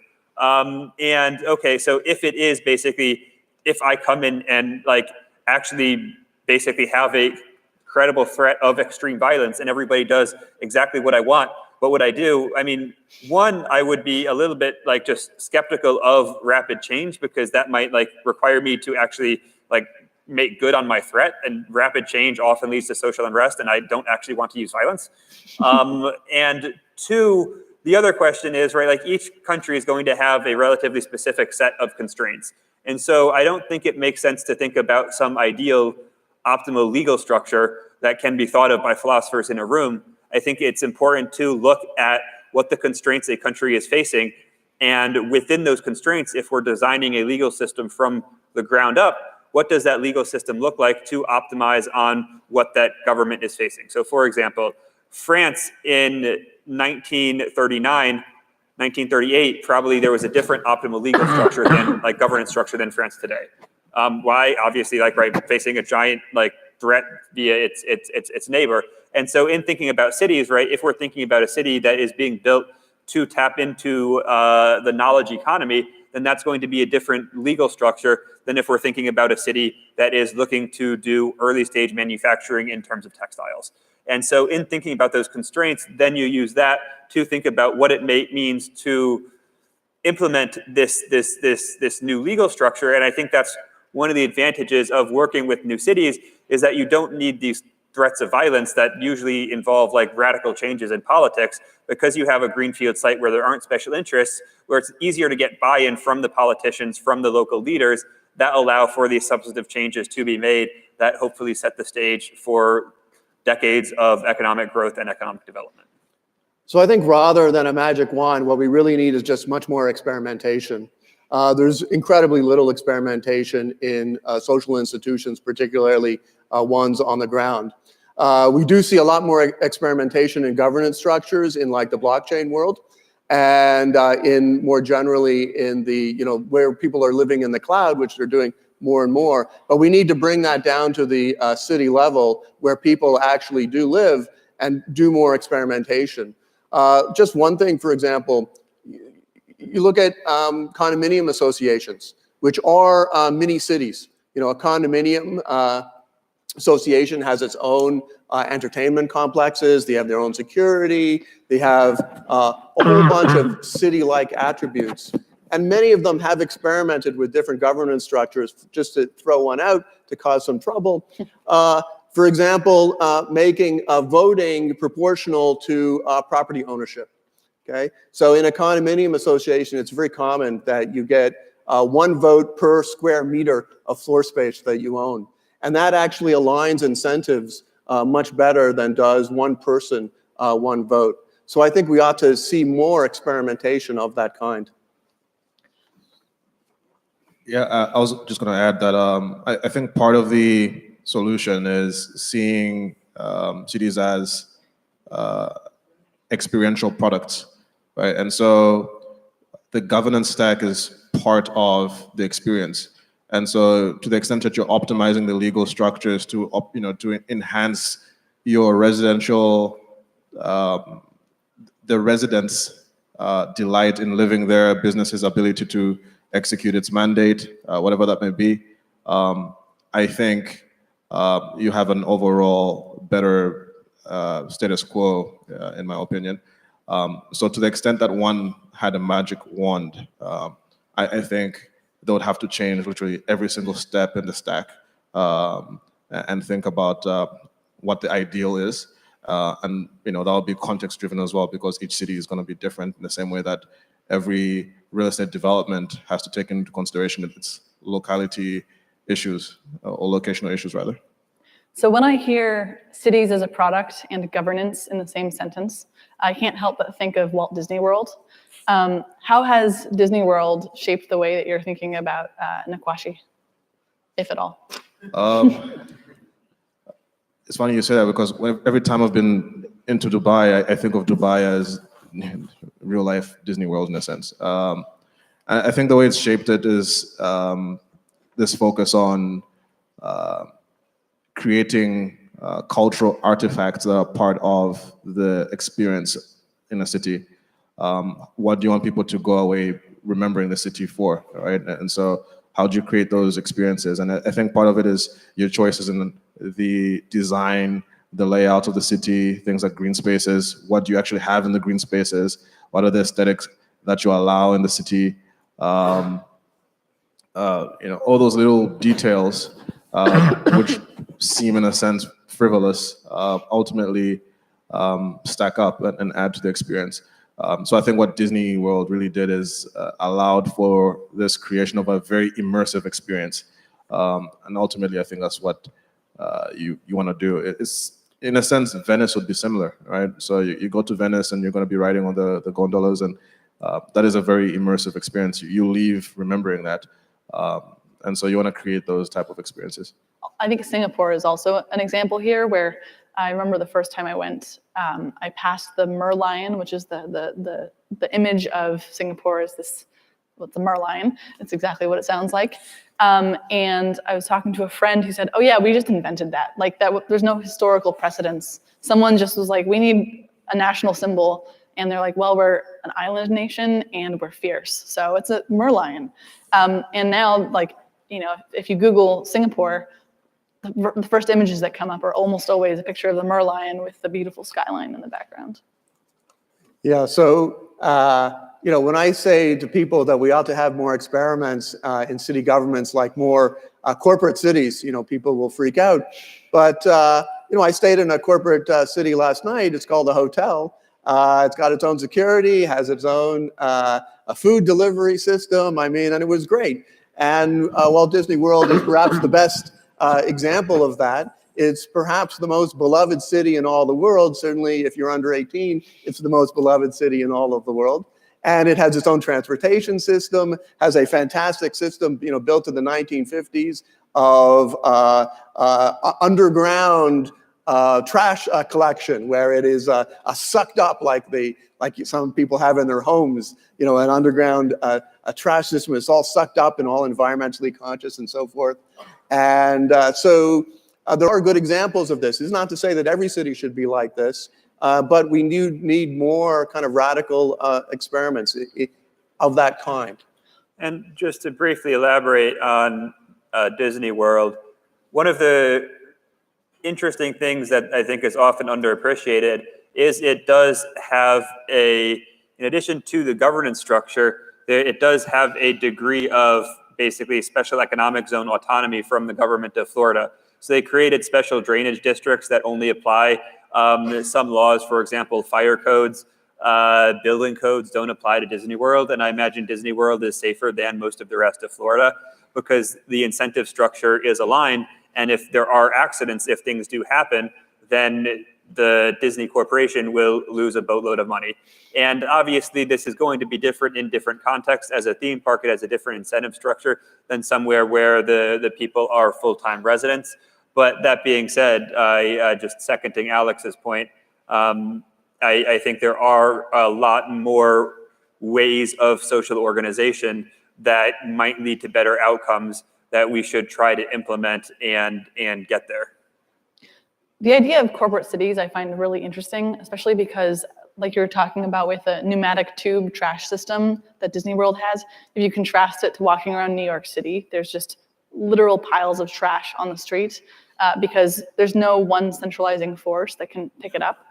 So for me, the case as to why you might want that is really strong. What is the steel man against corporate cities? What's the best reason why we should not experiment with these? Well, I don't think there's a reason why we shouldn't experiment, but the best argument against is you're going to have some monopoly power, and the city will extract literally most of the rents. For that reason, it might not necessarily be a perfect place to live, and that's why we need competition, right? That's why you need many experiments and multiple cities, and that then drives a corporate city to behave in a way like a competitive firm would, where most of the rents are actually returned to the public as prices are driven down. So you don't necessarily want a single corporate city dominating one area, but like in Los Angeles, for example, you could have, as there are today, a dozen or more cities. And Los Angeles has actually been pretty competitive because of that reason. I want to push back on that point a little bit. I think the point with Los Angeles as having a cluster of cities nearby that allows easy competition. But in general, I think the cost of exit from a city, right, moving is very expensive. And compared to the cost of switching to a different hotel or ordering from Overstock instead of Amazon, these are all very low switching costs. Cities have very high switching costs. And as such, I think it's important not only to focus on the competitive aspect, but also basically to focus on the what might be called the constitutional moment, the founding, and trying very hard to get that right, to set up, get everything as best as possible that will benefit the lives of the citizens, the lives of the residents, and the businesses that might want to move there, and have this strong legacy founder effect that can then still influence down the road once the machine of incentives take over. But I think the competition is important, but when we're talking about competing cities, I wouldn't use that as the primary example of why corporate cities could be successful. I think one of the reasons why people perhaps have trepidation about this trend is the fact that on some levels, cities introduce politics to the world, right? At least like national level politics.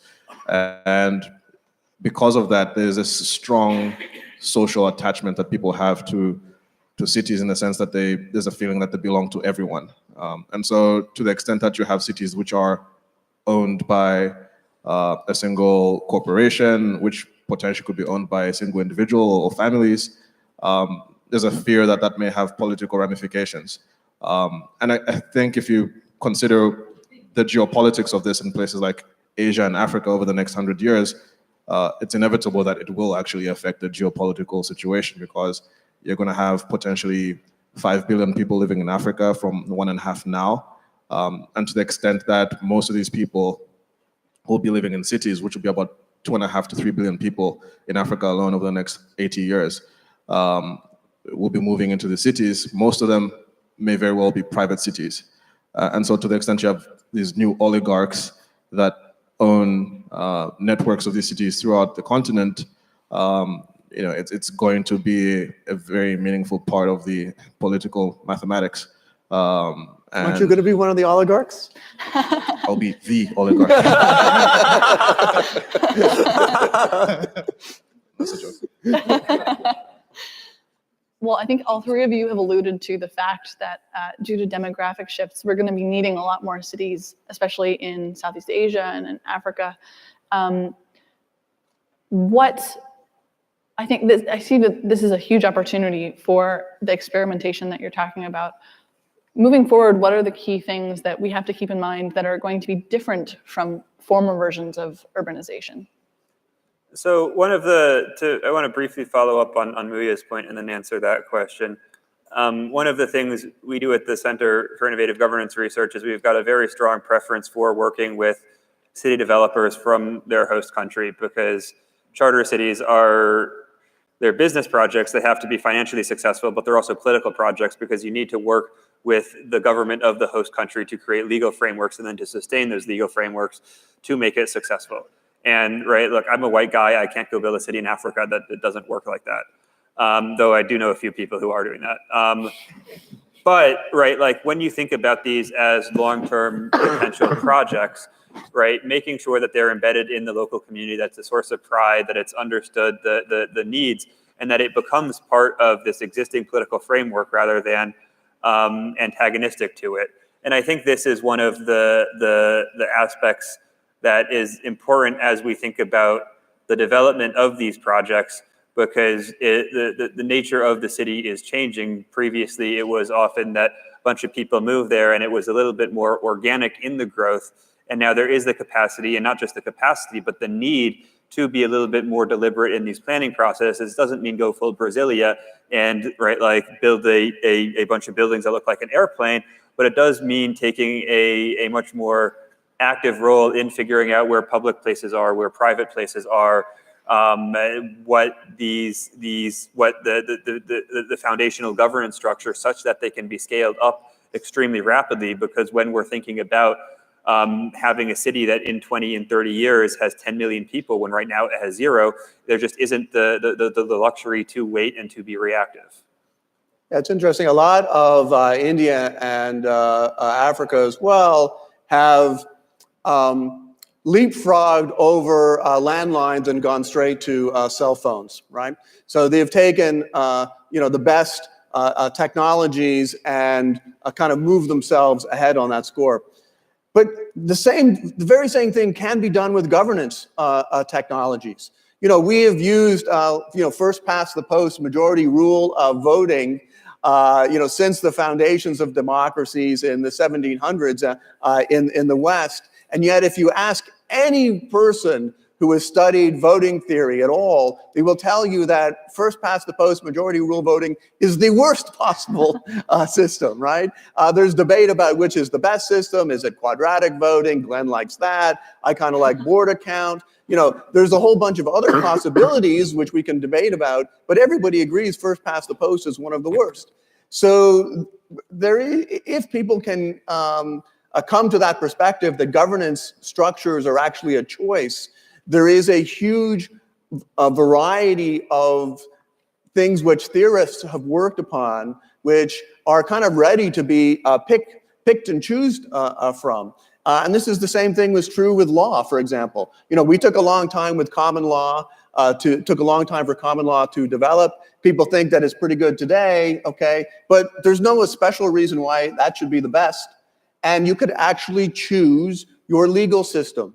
So for the very first time, a city or a country could choose its legal system by picking from the very best of the US commercial code. You could pick the British securities law code. You could pick and choose and create a legal system which is the best from all over the world. I think my contribution to that question, or answering that question rather, would be that, to my earlier point about cities being the first market makers, they were also very inefficient at market making.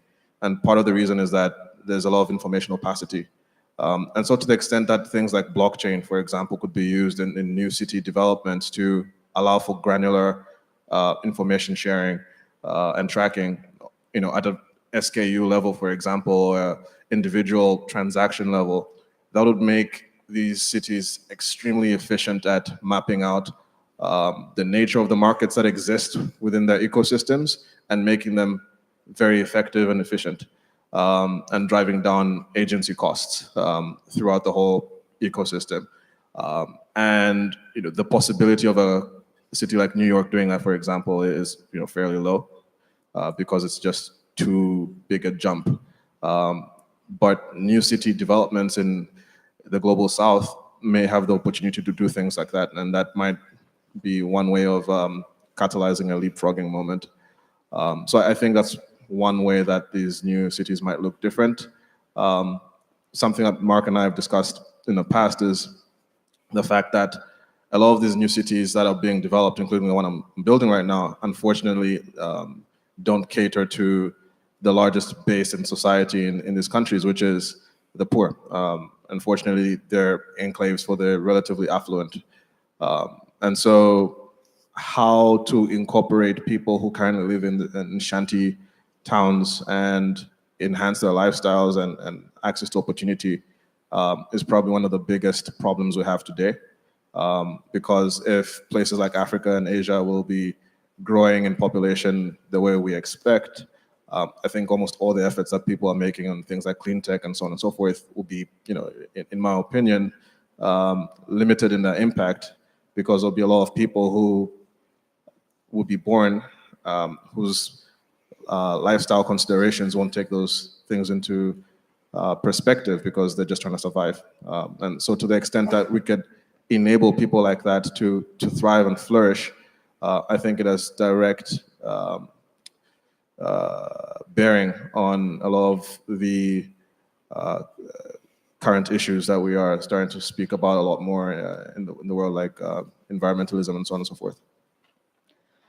Yeah, to circle back to what Alex was talking about, as I mentioned in the very beginning, it's very easy to think of cities as something that's static. I think of cities kind of like grass, where if you look at grass, you're like, this thing isn't growing. It's going so darn slowly. But certainly grass does grow. You just can't sit and watch it happen. I think it's really astounding how much we've actually figured out about cities over the past few hundred years. At any given moment, it feels like they're not changing that rapidly. But if you just read a few books about the history of cities, they have changed dramatically.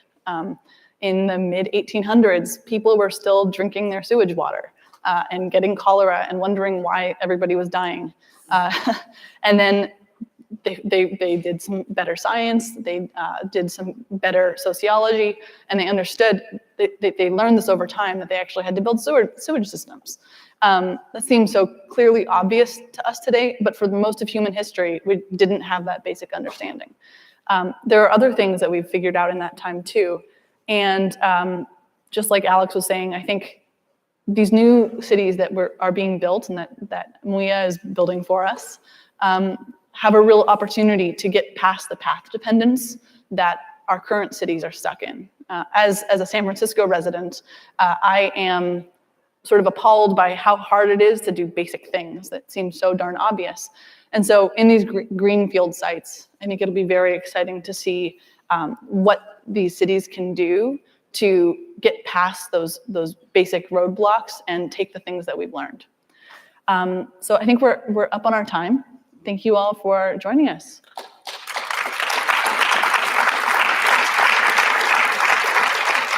And for folks who want to learn more about charter cities, at 3:25, there's a breakout session.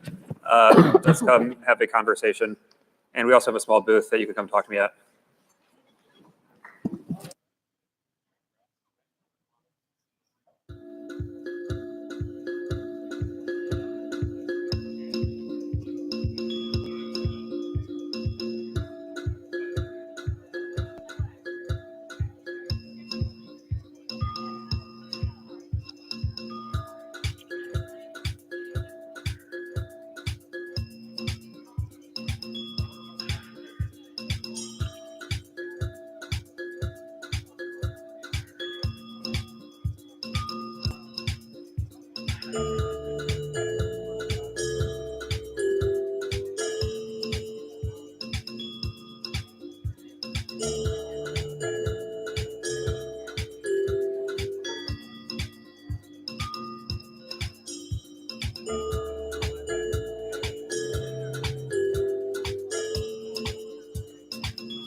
inside.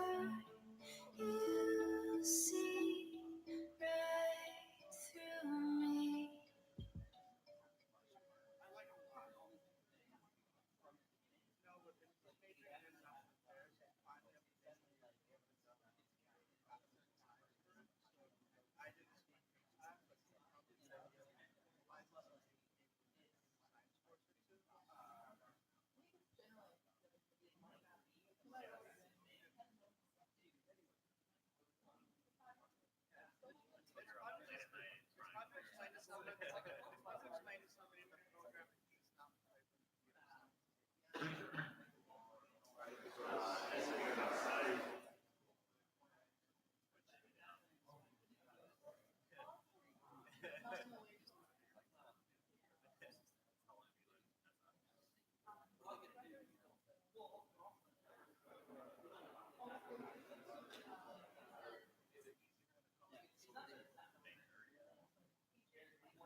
Don't wanna hear about it.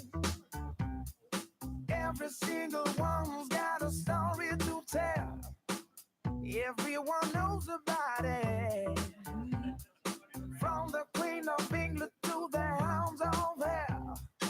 And if I got it coming back my way, I'm gonna serve it to you. Yeah. And that ain't what you wanna hear, but that's what I do. And the feeling coming from my bones says find a home.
desire. She sets my heart on fire. No, not the only one.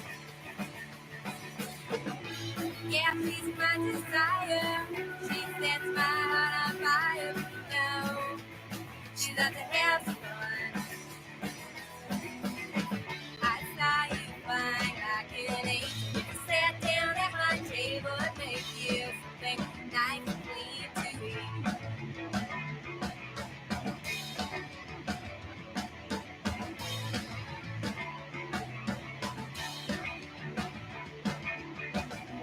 When I'm with her, I go goofy inside. Guess I love her, but I don't know why.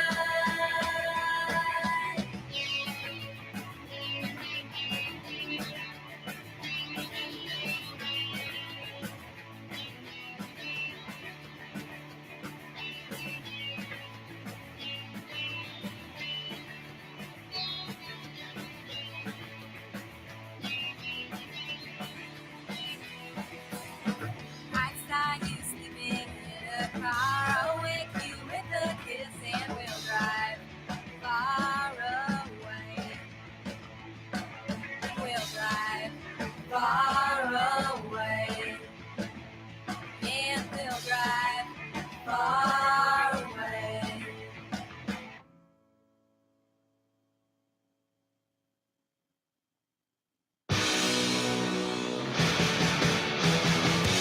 Take me out tonight. There's music, there's people, and the young are alive. Driving in your car, I never want to go home because I haven't got one anymore. Take me out tonight because I want to see people and I want to see life.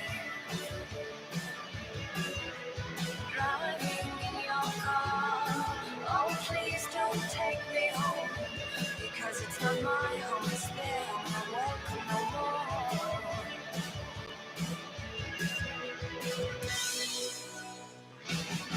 And if a double-decker bus crashes into us, to die by your side is such a heavenly way to die. And if a 10-ton truck kills the both of us, to die by your side, well the pleasure, the privilege is mine.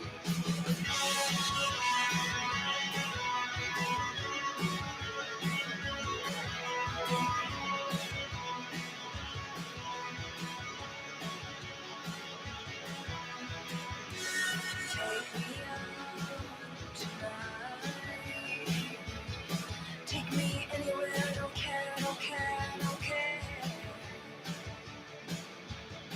And in the darkened underpass, I thought, oh God, my chances come at last. But then a strange fear gripped me and I just couldn't ask. Take me out tonight.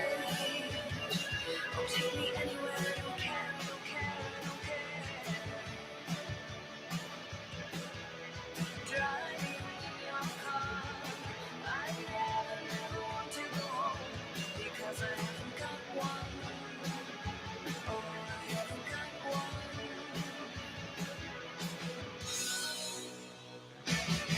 And if the double-decker bus crashes into us, to die by your side is such a heavenly way to die. And if the 10-ton truck kills the both of us, to die by your side, well, the pleasure, the privilege is mine.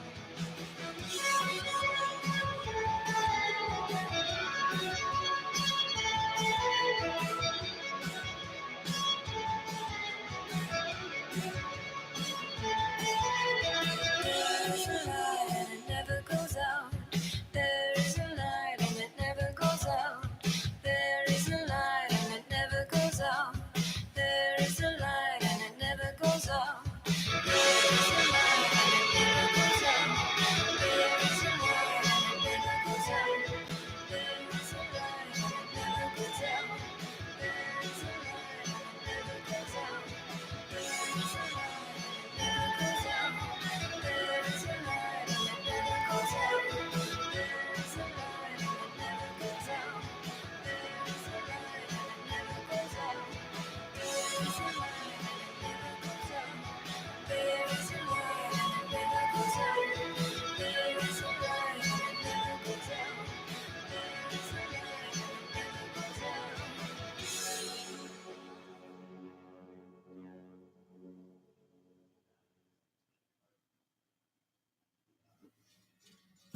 Every day is so wonderful.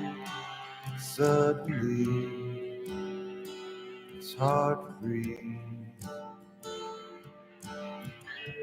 Now and then, I get insecure from all the pain.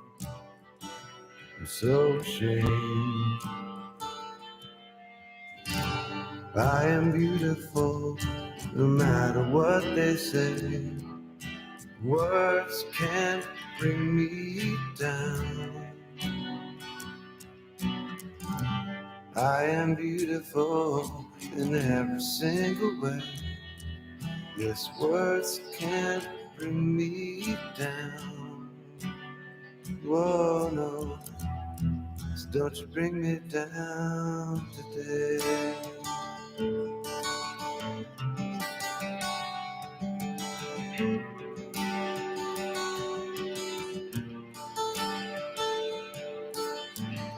To all your friends, you're delirious, so consumed in all you're doing, trying hard to fill the emptiness. The piece is gone. We let the puzzle undone. Is that the way it is? You are beautiful, no matter what they say. Words can't bring you down. Whoa, no. You are beautiful in every single way. Yes, words can't bring you down. Whoa, no. So don't you bring me down today.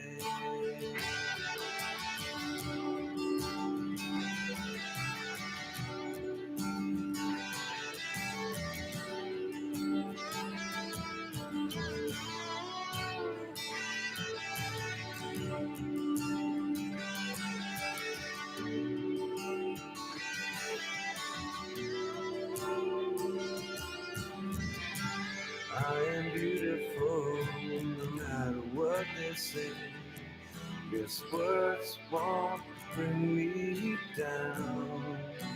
Whoa, no, I am beautiful in every single way. Yes, words can't bring me down. Whoa, no, don't you bring me down today.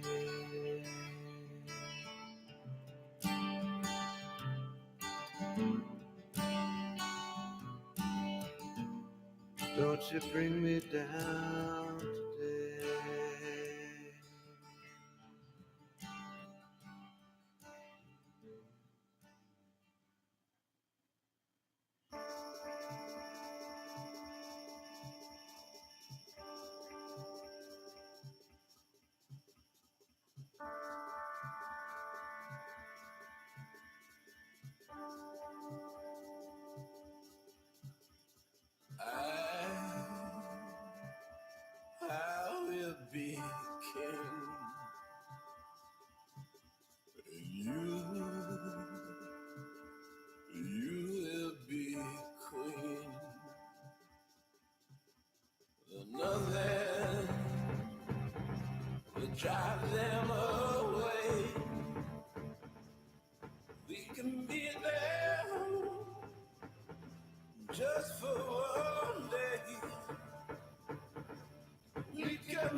don't know what I was waiting for.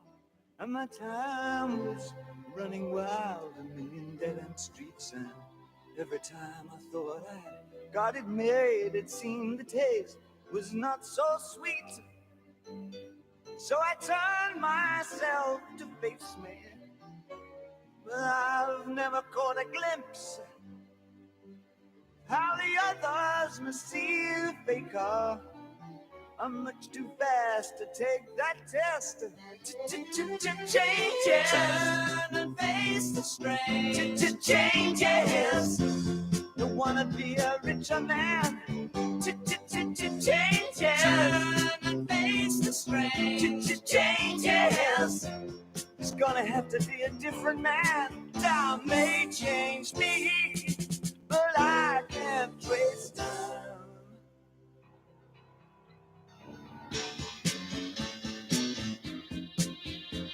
Yeah. I watch the ripples change the sides, but never leave the stream of warm permanent sand. So the days float through my eyes, but still the days seem the same. And these children that you spit on as they try to change their worlds are immune to your consultations. They're quite aware of what they're going through. Changes. Turn and face the strain. Changes. Don't tell them to grow up out of it. Changes. Turn and face the strain. Changes. Where's the shame you've left us up to our next event? Time may change me. You can't twist time. Strange fascination, fascinating me. Our changes are taking the pace I'm going through. Changes. Turn and face the strain. Changes. Oh, look out, you rock and rollers. Changes. Turn and face the strain. Changes. Pretty soon now you're gonna get older.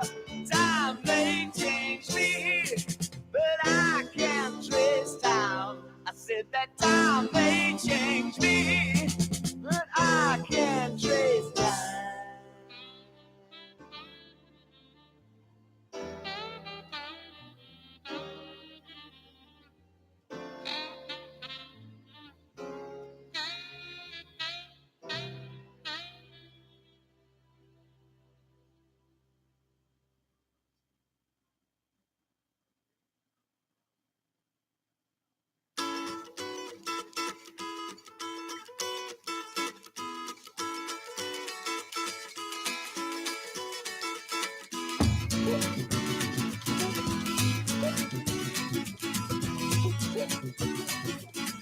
The mama pajama rolled out of bed and she ran to the police station.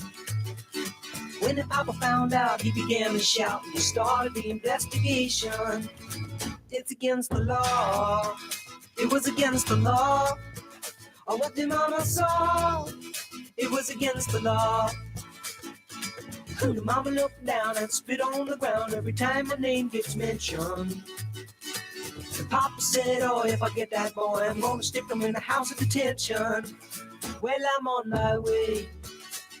I don't know where I'm going. I'm on my way. I'm taking my time, but I don't know where.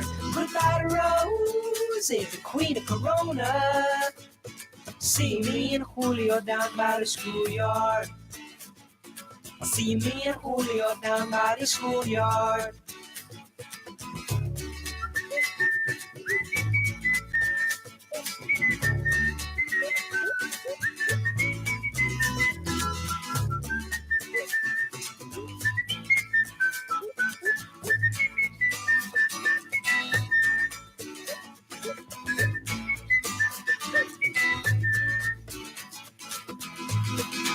Whoa, in a couple of days they're gonna take me away, but the press let the story leak.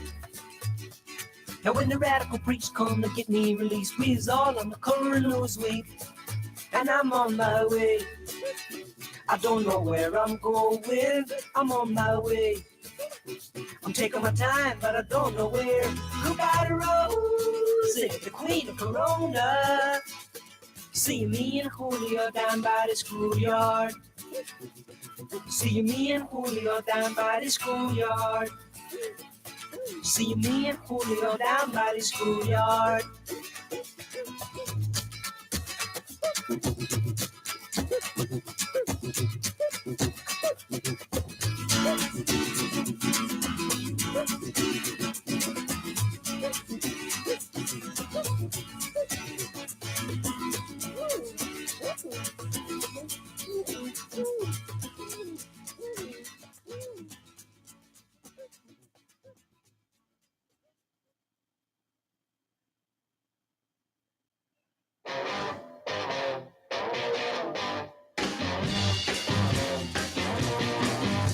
I'm not content to be with you in the daytime. Girl, I want to be with you all of the time. The only time I feel alright is by your side. Girl, I want to be with you all of the time, all day and all of the night. All day and all of the night. All day and all of the night. I believe that you and me last forever. Oh yeah, all day and night I'm yours, leave me never. The only time I feel alright is by your side. Girl, I want to be with you all of the time, all day and all of the night. All day and all of the night.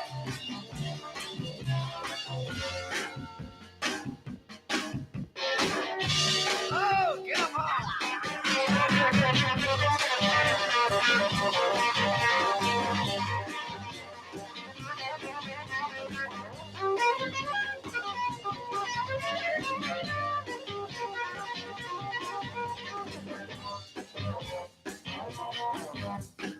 I believe that you and me last forever.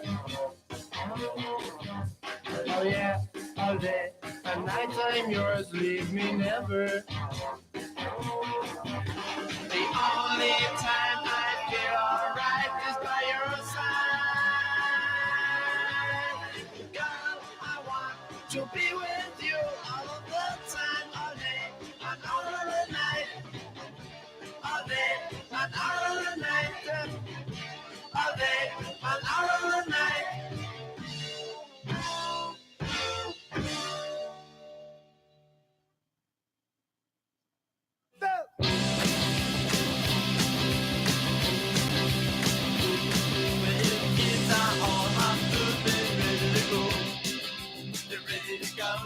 Got this and going to the discotheque, go.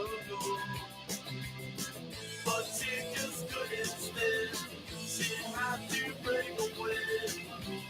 Well, New York City really had it all. Oh yeah, oh yeah. She that is a ball rocker, she that is a ball rocker, she that is.